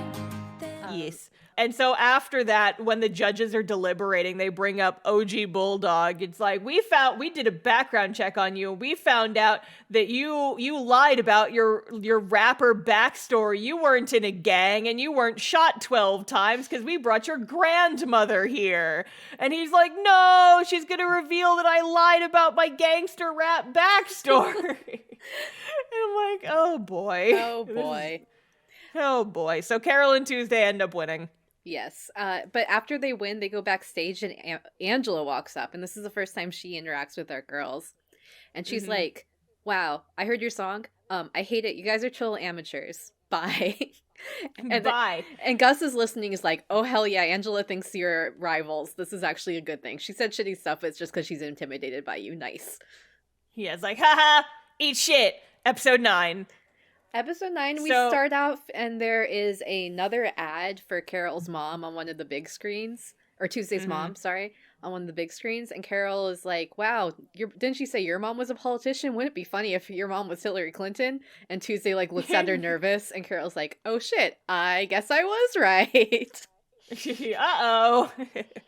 I'm sure that won't come up later. Mostly in season 2. Yep. Presidential politics of the late 2010s. Yep. Uh-oh. I'm sure that won't be a thing in season 2. But yeah, so it's the second half of quarterfinals. Carole and Tuesday aren't performing today, but they come to watch and also to get into interactions with the other performers, mostly Sybil, because Sybil's creepy. Yep. And so as soon as they walk into the dressing room, Sybil is there and she's like very pushy and clingy with Tuesday. She's like, oh my God, Tuesday, thanks for coming to cheer me on. And like hugs her. It's like, oh my God, wait, your hair has a couple little tangles in it. Here, I'm going to brush your hair for you. Hey, we should make another group called Sybil and Tuesday. It's okay. You can still be Carole and Tuesday, but you should also perform music with me and we could be Sybil and Tuesday. And Tuesday just does not know how to shove her away. Yeah, and there's also a point too that's important where Sybil asks Tuesday when her birthday is, and Tuesday's like, oh, it's actually next week, the same day as our next performance. Yep. And it's like, that won't be important later, I'm sure. Nope. And And so later when Sybil's gone, Carole tells her, like, you need to be more pushy with her. If she's bothering you, you need to tell her to shove off. And Tuesday's like, I've never gotten that kind of attention before. I don't want to hurt her feelings, but I don't know what to do. And then we also have a scene with Angela because this is her week to sing, and she's pissed off because she has her Move Mountain song and she has her other like AI songs, and she's trying to get like guidance from Tao on what to do, but Tao is like fucking nowhere to be seen. And meanwhile, Tao's like, yeah, he's just like fucking ghosting her this entire like performance. Then we get our next set of competitors. We have GGK, who is like a new agey type, like, I am like one with the universe, I am 13 billion years old. Yeah. She like also, her music is interesting. Yeah, it's not my favorite, but it's interesting. It's a very vibey, chill, like pop lo-fi-ish song. The thing that's weird chill about it, beats to become one to the universe with. Yeah, but the weird thing about her is it's very much like you know, the actual music itself is very post-processed, so you're like, this is a very interesting music competition. Yeah, to be performed live. Hey, how would you like to watch the stars? See how they shine so brightly. Just for us. And then we have her competition, which is the Mermaid Sisters, and we mentioned earlier their appearance is very controversial, or I say controversial, it's problematic, honestly. It's not done in a very tactful way, but their song is the best song. Is the best song in the show. Play it, in Star. fact, even if you guys aren't familiar with the show, you have almost certainly heard this song, because this is the fucking bullshit song. Fucking bullshit, fucking bullshit, fucking bullshit, holy shit, oh fucker, fucking bullshit, fucking bullshit, bullshit, son of a bitch, what the hell? Fucking bullshit, fucking bullshit, fucking bullshit, holy shit, oh fucker. It is the best song in the show. It's so good. It's like actual characters, Mermaid Sisters. Not the best representation, kind of awkward, weird, played as a gag type of characters. Their song is the best song in the show. Good. So good. So good. It's like, oh, God. But anyways, GGK goes on because the Mermaid Sisters get disqualified for profanity. Yeah. And then it is time for Sybil and Angela's like face-to-face. No, wait. Yeah. We have to talk about the scene that happens right before that. Mm-hmm. Because before Sybil goes on, she's like, Tuesday, I'm just so nervous about going on. Can I hug you? And Tuesday's like, oh yeah, sure. And so Sybil hugs Tuesday and bites her fucking neck. Yeah, she bites her. Like, leaves teeth marks. And then just like runs off to go perform. And Tuesday's just like, she's just in shock and doesn't know how to respond. Yeah. And so then Sybil performs. She sings a song in French. And it's very much a love song. Oh, yeah. Yeah.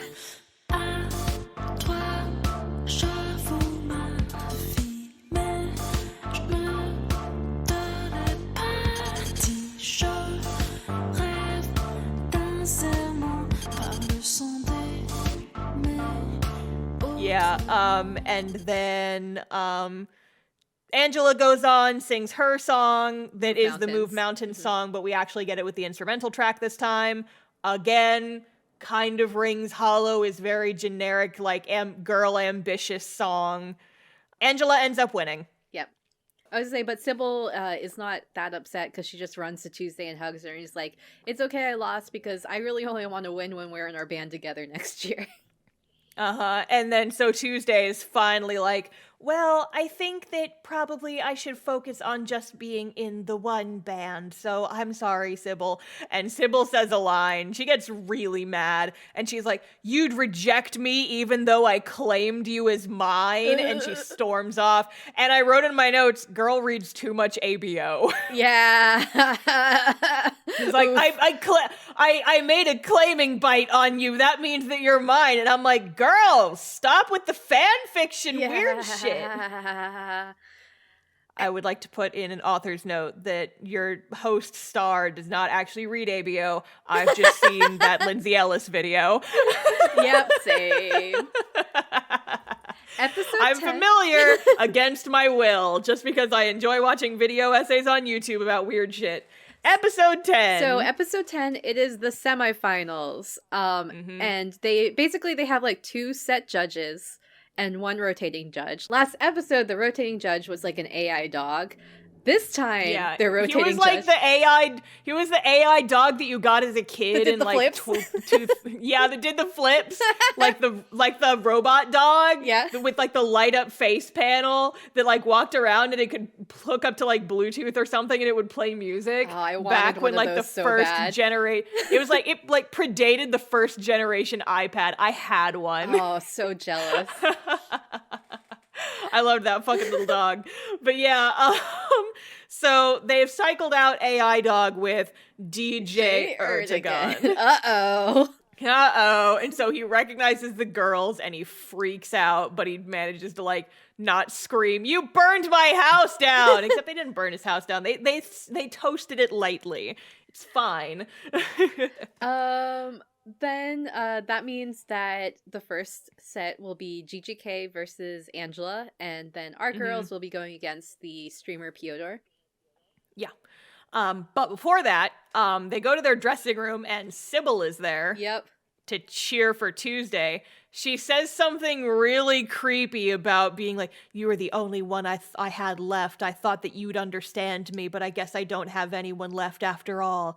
Farewell." And I'm like, this girl is gonna try and do a murder-suicide on Tuesday if we're not careful around her, because Yeah, and I think also as far as relevancy goes, I think this happened around the same time as that the thing happened with that iDOL streamer in Japan who got murdered. It might be a commentary on that, if I'm remembering. I haven't heard anything about that. Yeah. I've heard of similar things happening before with like other, like there was the Bjork incident I remember hearing about at some point, but that was a long time ago, so I'm not sure if this was the same, but yeah, it's like, you can see it happening. The show gets too real. Yeah. Yeah, actually it probably was. It was Mayu Tomita was murdered by a fan after she had returned Jesus, some. I'd never heard. Yeah. So it was about the I'd same never time. heard about that. And I'm assuming it's probably related to it because it does delve into it's a lot about like the parasocial creepy fan relationship thing. I'm gonna look that up later. Yeah. Because that's horrifying. Yes, this is very sad. But Sybil like storms out and is like running off somewhere, and Tuesday's like, I need to go after Sybil. I'm afraid that she's gonna hurt herself. She's gonna do something, Yeah. yeah. So Tuesday runs off and is largely off for the rest of the episode. And Carol's feeling abandoned about this, and she's like, why does she care about the Sybil chick so much? What is going on? And she has a line where Carol has this thing where she knows that Tuesday's birthday is coming up. She buys her a present, and she's just got this present in her pocket like all the time. And so it's visual metaphor, you see, is that whenever Carol pulls out the present, she's thinking about Tuesday. And so, so now it's time for GGK versus Angela. GGK song is Gravity Bounce. This is my favorite GGK song. It's no, really it's great. fun. Gravity it's fun. bounce, I like it. bounce, Gravity bounce. bounce, bounce, bounce, bounce, bounce. Gravity bounce, bounce, bounce, bounce, bounce, bounce, bounce, bounce. You feel the gravity bounce, bounce, bounce, bounce, bounce, bounce, bounce, bounce. Feel the gravity bounce, bounce, bounce, bounce, bounce, bounce, bounce, bounce. 1, 2, 3, 4, 5. Bounce, do you feel the bounce? But yeah, and then Angela's is more of kind of like an upbeat teen pop Again, very song. Ariana Grande. Oh yeah. Be with me or just wanna be me. I could have them all. But the one I desire is the one that just doesn't care. It's not fair. All I want is you now. The only one that passes by. And then when they're talking about, like, when the judges are deliberating, they say that Angela wins because GGK's song was good, but it was too similar to her last one, whereas Angela kind of showed more of her range Sure. and variety in her performance, and was like, sure, whatever. Why not? So Angela wins. And then Carole and Tuesday's turn is almost up, but Tuesday is missing. So Piotr goes on first. He does more of his, like, pseudo K-pop Justin Bieber nonsense. And then the group is running around looking for Tuesday. Tuesday comes back to the dressing room, like, just misses everybody else, and she finds that in her dressing room there is a present for her. And she's like, And oh, she a birthday opens present. it. Yeah, and she opens it, and we cut to Carole, like, a few, like, feet away, like, hearing a scream from the dressing room. Oh, God. And then she runs in, and it turns out the present could have been worse. Sure. But it was a steam bomb that, like, really badly burns Tuesday's hand. Right before they go on, her hand is just super duper badly burned. Yeah. So episode 11, we cut to where we left off. Tuesday's hand is badly burned. Gus and Roddy and, like, a medic come over, and they're like, well, we can wrap it, but I don't think she can play. Yeah, it's like she can't even really pick stuff up with that hand. It's like her strumming hand for the guitar is like, yeah, she's not going to be able to play. What the fuck do we do? The announcer tries to stall for time, and he does it in the best way one could stall for time, which he looks at Erdogan, and he's like, hey, DJ Erdogan, tell me about you. And Erdogan's like, talk about myself? Yes. Don't mind if I do. I will bloviate about myself for the next 45 minutes. Here I go. I'm DJ Erdogan. I'm the best character. I don't have an entry on the wiki because how could they even describe DJ Erdogan? Meanwhile, everyone else who's performing hears what happens to Tuesday, and they're like, holy shit, we got to figure out, like, what happened. Like, Piotr starts going through, like, his footage from his live stream trying to figure out who it was. Angela hears this, and her first thought is, like, it was my mom, right? Her mom did it, or her manager did it. And she, like, goes up to, like, the audience and talks to her mom, and she's like, Mom, why the fuck did you do this? And her mom's like, I did it for you. And just like, oh shit. But then her mom is like, yeah, I signed you up for another commercial. It's just, you needed to do more commercials. And Angela's like, by the way, why do you think the other girls haven't gone on yet? And Angela's like, okay, so she didn't do it. No. It's like a funny little scene. Yes. It wasn't like haha funny, it was just like nice. Yes, but it definitely is showing a little bit more that Angela doesn't trust her mom. No, which definitely comes not. up more season 2. Our girls, meanwhile, are like, well, we still want to go on stage. What's something we can sing that doesn't have guitar? And they're like, well, we wrote this song. Yeah, conveniently they have like one song that they said they tried to fit the guitar into and they couldn't find out, like they couldn't figure out where to fit the guitar into it. And so they're like, well, I guess we're singing that one. Yep. So they go on stage and like Tuesday's arm is like wrapped up in a sling and all the judges are just like, what happened? And she's like, oh, I just burned my hand a little bit. It's fine. Yeah. And so they sing their song, Lost My Way. It's a slower song, but again, they like really emphasize the singing. So no guitar. When the crashing noise of speeding cars floods my lonely heart, and the heavy rain flooding from my eyes, streetlights blinking red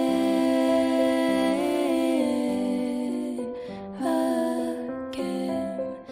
It's a message. Yeah. And the judges kind of give them a little bit of flack for like not being able to perform at their best. But also one of the judges, kind of like the main judge, is like, your song very much sounded like you were out of sync, but it meshed kind of perfectly with how you performed it, and you did like a perfect performance of what being out of sync with your partner is like. And they're like, yes, you guys win. definitely that was what we were trying to do. Definitely intentional. Yes, Thank you for acknowledging our genius. We'll take it. Afterwards, I guess they, like, while they were on stage singing, Staff and Piotr have investigated the footage, and Staff knows exactly who it is. Piotr has a vague idea of who it is, and he just has a screenshot of someone who is very thin-framed, wearing, like, a white button-up shirt, running away towards wherever this thing happened. And he's like, it was this person. And so security, they like block off all the doors so that no one can leave until they find Sybil.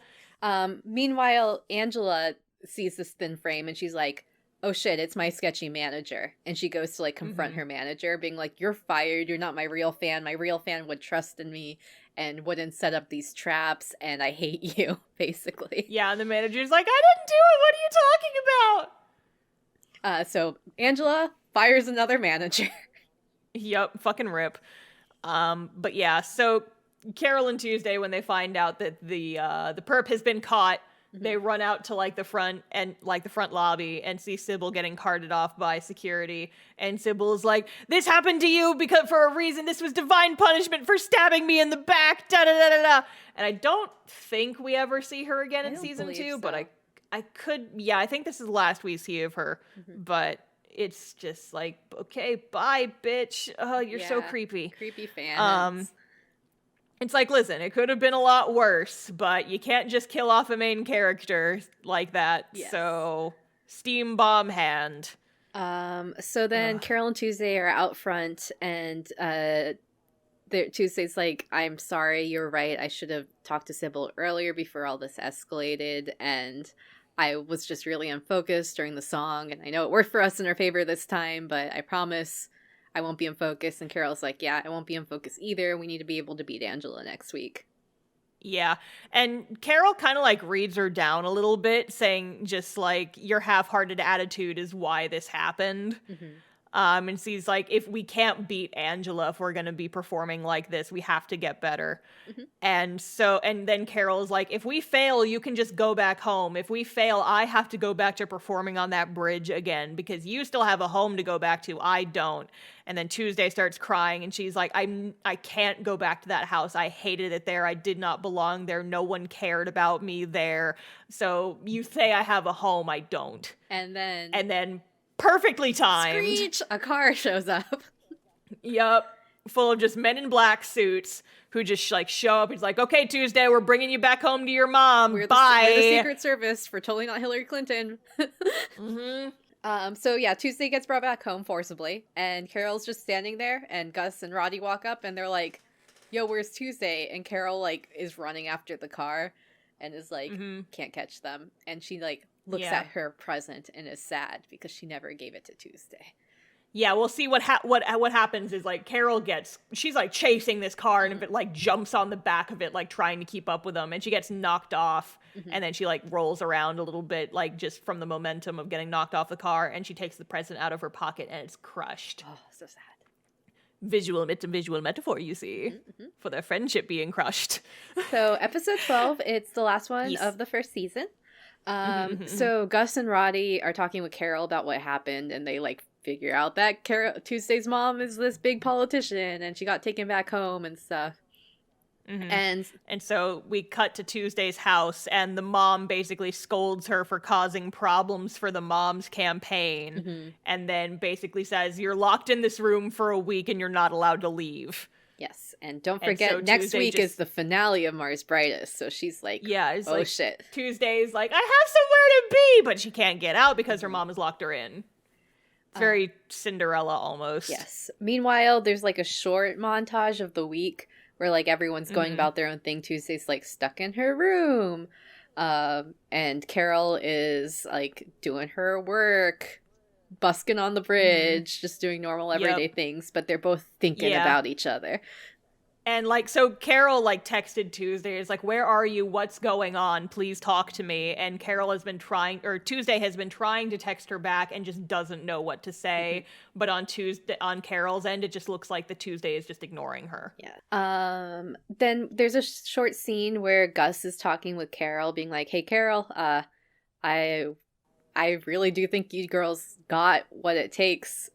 What do you both really want? Like, my one regret in life like wasn't quitting the band, wasn't quitting music. It was like when my wife left me, I didn't fight for her in our relationship, and I don't want you to do that either. If what you want is to keep your band and keep working with Tuesday, I want you to fight for it. Are you sure it was the wife? Because I thought it was like a. You might have said saying the like a band. Sorry, member. yes. Sorry. Yeah, it was a member of the band Yes. who like got mad and walked out, and Yeah, Gus is sorry. like, I've always regretted never going after Yes, him. I never. He regret. That's what his regret was not like trying to stand up for what he really wanted. Yeah, and so he's like, well, what do you think you want to do, Carole? And Carol's like, Tuesday and I are meant to be in a band together, and of course I want to go get her back. And so they're like, and then Gus is like, okay, I'll grab Roddy. And we're gonna go do a heist. Meanwhile, Tuesday's at her house, and her brother comes in, and she's like, oh my god, I've been alone in this room all week. Brother, what the fuck is going on? And her brother's like, well, here's the thing. Mom actually sent me to get you like a few months ago, and I saw you singing at that live house, and I didn't want to bring you back because you look so happy, so let's do a heist. Let's do a reverse heist. I'm gonna help bust you out. There's a short scene where Angela kind of has a heart-to-heart with Tao, where she's like, I'm only pursuing music for my mother, but this song doesn't really reflect that. But I'm going to do my best to sing it because I can't sing this for her, and I want my music career to be from me. Yes. Which is an interesting little tidbit. Yes. And now it's time for a heist! Now it's time for a heist. So basically, they show up at Tuesday's house. They're like, oh shit, it's even bigger than we thought. Hey, Roddy, why don't you create a distraction and we'll jump the fence? Yep. And so just conveniently at the exact same time, Tuesday's brother is like helping to sneak her out. They get seen by like the security robots, and the brother's just like, well, guess I'm gonna be an MMA fighter, and just like tackles the security robot. Yep. And he's like, I'll hold him back. Run, Tuesday. And then Tuesday runs. She runs into Carole, and she's like, oh, thank God you're here. And Gus is like, I'll hold them off. And Roddy is meanwhile like getting like tackled by security guards. And then an old man in a hot rod shows up, and he's like, I'll take you guys. Who is this guy? Who is this guy? He's just there. He's just there. He's just a random character. I don't think we know who this guy He didn't even need to be there. He didn't even need to be there. No, he's just like, hey, well, if it isn't Carole and Tuesday. And they play it up like he's a big character. I have no idea who the fuck this man is. And they just get into his car. And he takes them to where they need to go. Well, he takes them to the train station, yes. and then they get on the train. And so they're like on the train together, and they reconcile, basically. Carole apologizes for being too focused on winning and not just performing their songs the way they were meant to be performed. She finally gives Tuesday the present. It's a little mini guitar, like keychain kind of thing. It's very cute. While they're on the train, Mars Brightest has already started, and they're live. Yep, and they're running super late. And so Angela performs. It's kind of the same sort of ambitious thing. It's like, watch me light a fire. Though like, I feel like this one was a lot me. better as far as like, Yeah, because it's a little bit more about like breaking the chains that you're stuck in, and it's definitely implied that her chain is her mother, so it's very much definitely. like her like trying to get more of her real feelings out as opposed to like the very generic pop song. Yes. So like, I don't want to put down Angela too much because she is a good singer. Yes. It's just like the first song seemed very generic. This one's also kind of generic, but there's more feeling behind it, definitely. you would argue. Definitely.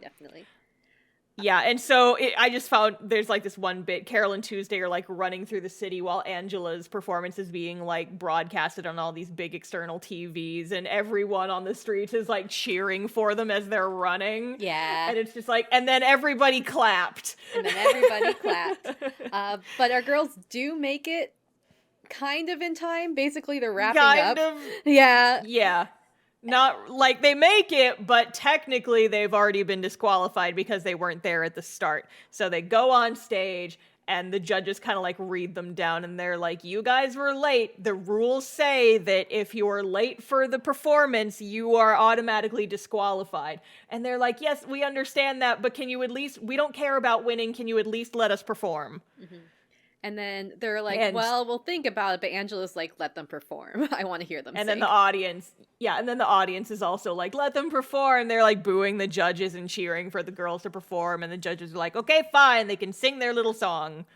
And so the Erdogan especially is like brushing them off a lot. Yeah. Um, He has trauma but- associated with them. yeah. So the two of them go up on stage and they sing Loneliest Girl. And like I said, I just adore this song so much. I sing this to myself a lot. Aw. And it's been stuck in my head ever since I started rewatching this show. It's just, oh, it's so good. And so after the performance, basically the crowd goes wild, and even the judges are like tearing up. Erdogan is even Erdogan like is fucking crying. Yeah. He's like, yeah, take that, you piece of shit! You should have listened to our song when we tried to show it to you the first time. Now who's the dumbass? Erdogan's the dumbass. And then one of the like reoccurring judges is like, all right, calm down, audience. So just so everyone knows, Carole and Tuesday were disqualified. However, Angela is our winner, but we're gonna debut and produce both of these groups. Da da da da da da! And so they both win, kind of, and thus we lead into season 2. Wahoo. Next time on the iDOL Days podcast. Except not. Not next time. Because So, yeah, originally this start episode- insert some sleigh bells. Ching, ching, ching, ching, ching, ching, ching, ching. Because Just next- hear those sleigh bells jingling. It's time for the Christmas special. It's actually our Christmas special. We'll come back to Carole and Tuesday later. Dun da da da da da da da. Yeah, so originally we were gonna do part 1 and part 2 back to back, and then we ended up skipping the episode for Thanksgiving because we were tired and stressed. So we're gonna have our Christmas special will be our next episode, and then in January we're coming back for part 2 of Carole and Tuesday. Wahoo! Woohoo! So So yeah, that was season 1. yes, and this is also everyone who is listening. This is your last call to submit holiday music or cute Yes. holiday outfits to us through Discord or social media. Discord probably right now would be the preferred way, just so we don't miss anything. Yes, we've already gotten a lot of really great submissions from folks in the Discord, but there is still time because we're not going to be recording that episode for a little bit until after. But yes, if you are listening to this episode, now is the time. Send us your Christmas song recommendations, and we'll be picking a handful to talk about on our Christmas episode. Hell yeah! So we can kind of do final thoughts, I guess, but I Yes. think like the final thoughts should be, or we're probably going to end up saving for when we talk about Yes. season 2. So, But at least final for me, thoughts for season 1. Final thoughts for season 1. I remember when I watched this the first time, I watched it, like, actually the main reason for me watching it is because I knew it was the same director as Cowboy Bebop Space Dandy, and it's, and Samurai Champloo. I'm like, this is a very different, like change of pace from the action ones, because it's a lot more slice of life. And I'm like, yeah, I like slice of life. However, again, just there are very uncomfortable things about it, and it's like, Yeah. I wish I could love this 100%, but the handling of like LGBTQ things is just not great, and Yeah, it like makes me specifically gender stuff. specifically gender sex stuff, and it makes me just feel uncomfortable. But Carole and Tuesday themselves, our main girls, love them. They're great. Their music's great. I mean, I feel like this is kind of a trend with a lot of anime, Yes, right? it Where I is. feel like if you're into anime at all, like every show is going to have a little something that you just kind of have to. It's like, it's a really good show.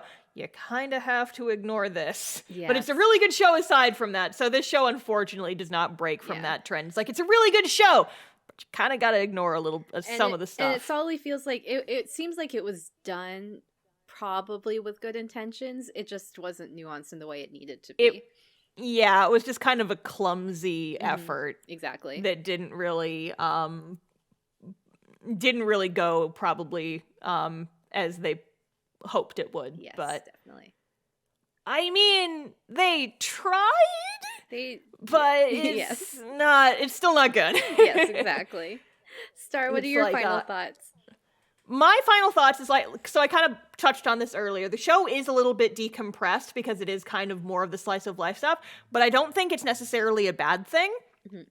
I don't think that like an increased speed would have helped the show at all. In fact, I think it would have hindered it a lot because so much of the show is about the characters and their relationships, specifically Carole and Tuesday together. Yes. And like their kind of vibe together. And I also like that we did get to see a lot of like the other characters and kind of experiment with different music styles. Cause like, okay, he's a putz. I do like Pyotr's music. Love Piotr. I don't think he's so much like he's a flamboyant streamer guy, but he's a nice dude. He's not that much of a Yeah, putz.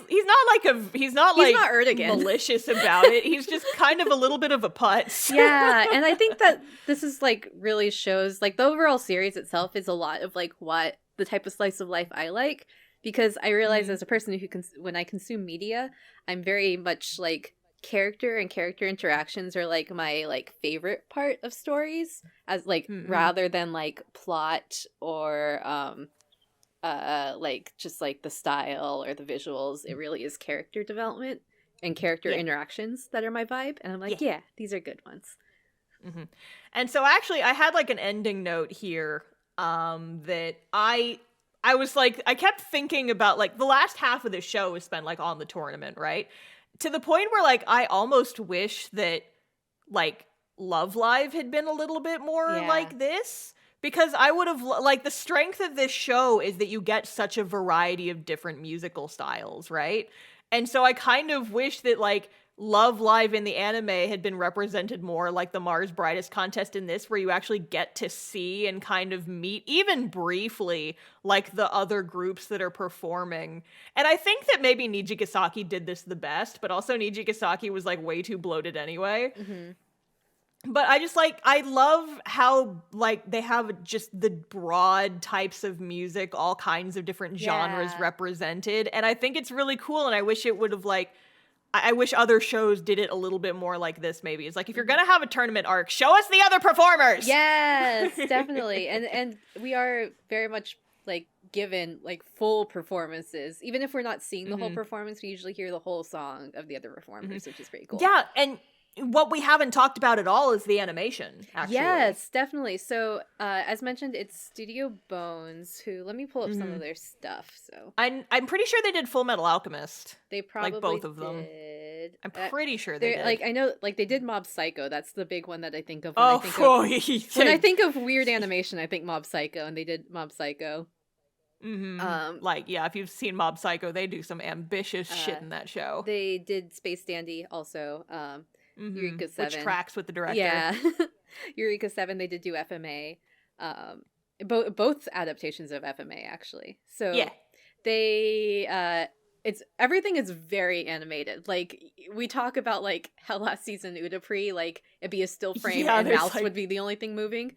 This is like, very much not that. Even if it's like one person talking, like they do like head shakes and nods and like blinks and like there's things going on in the background. There's a lot of production. Yeah, and like the animated dance performances, they are dancing. And and like, I think the only 3D that I noticed was Tuesday's guitar. Yeah, you see the guitar and the hands on the guitar are mocapped, I assume. Yeah, probably. But like they rotoscoped the actual like figures so that they are still in 2D. Like, I would not doubt that like some sort of like rotoscoping, drawing over 3D or filmed footage would be used here. But that's a perfectly valid way to do it. Fucking Disney did that in the 1930s. Leave artists alone. So it's beautiful. And again, I think it's also fun because even with anime that's well animated, during like still scenes where it's just characters talking or close-ups of singing, you still don't usually actually get that much movement. But this one went for it, which is awesome. Yeah, no, like, I'm just thinking about watching Pyotr dance, and boy, just goes for it. He's just K-popping everywhere. Yep, he's just like popping his little jacket open, he's like swinging his hands, he's going for it. So we appreciate Carole and Tuesday's animation. We love good animation. Yeah. We love it. Yeah. So Star, if if people want to find us on the internet, where can they find us? They can find us in all kinds of places. Wow. We have a Twitter, we have an Instagram, and now, more recently, we have a YouTube channel, all under the name iDOL Days Pod, iDOL DAYS POD, on all three of those platforms. So Instagram and Twitter is mostly for episode updates. It's like we post there when we have new episodes out, and occasionally also some announcements. For example, very recently, we had our Spotify Wrapped come out, and we found out that 100 of you guys have us as your #1 podcast. And 240 something have us as your top 10. So thank you so much. Thank you for listening to our podcast. And hey, I also know as a podcast listener myself, not everyone listens through Spotify. So yeah, we're not like, discounting any of you all who listen through other apps too.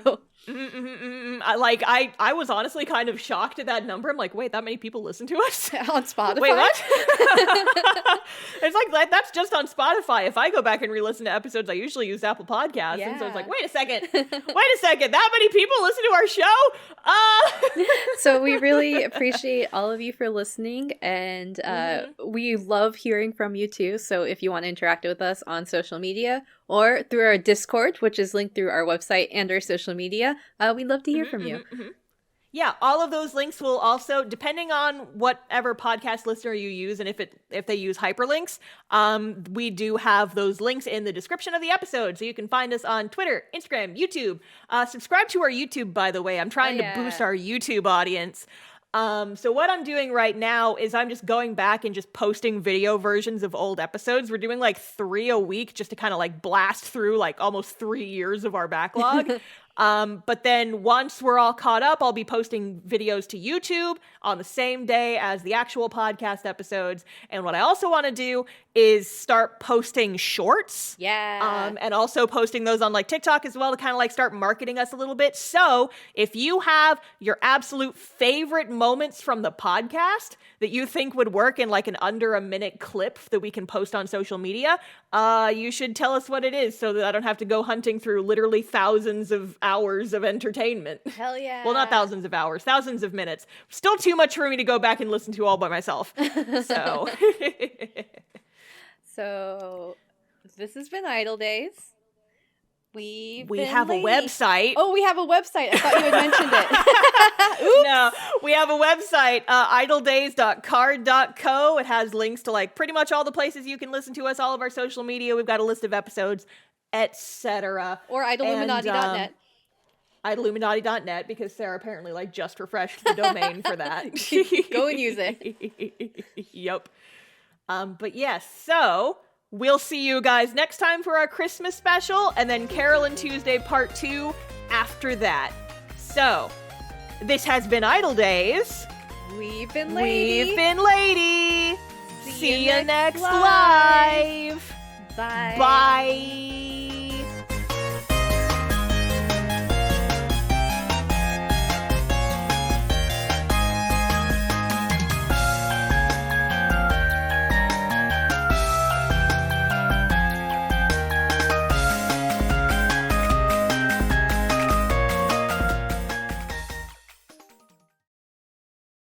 Star post credits, you should just put more Mermaid Sisters. Fucking bullshit. Fucking bullshit. Fucking bullshit. Holy shit, you fucker. So good. So good.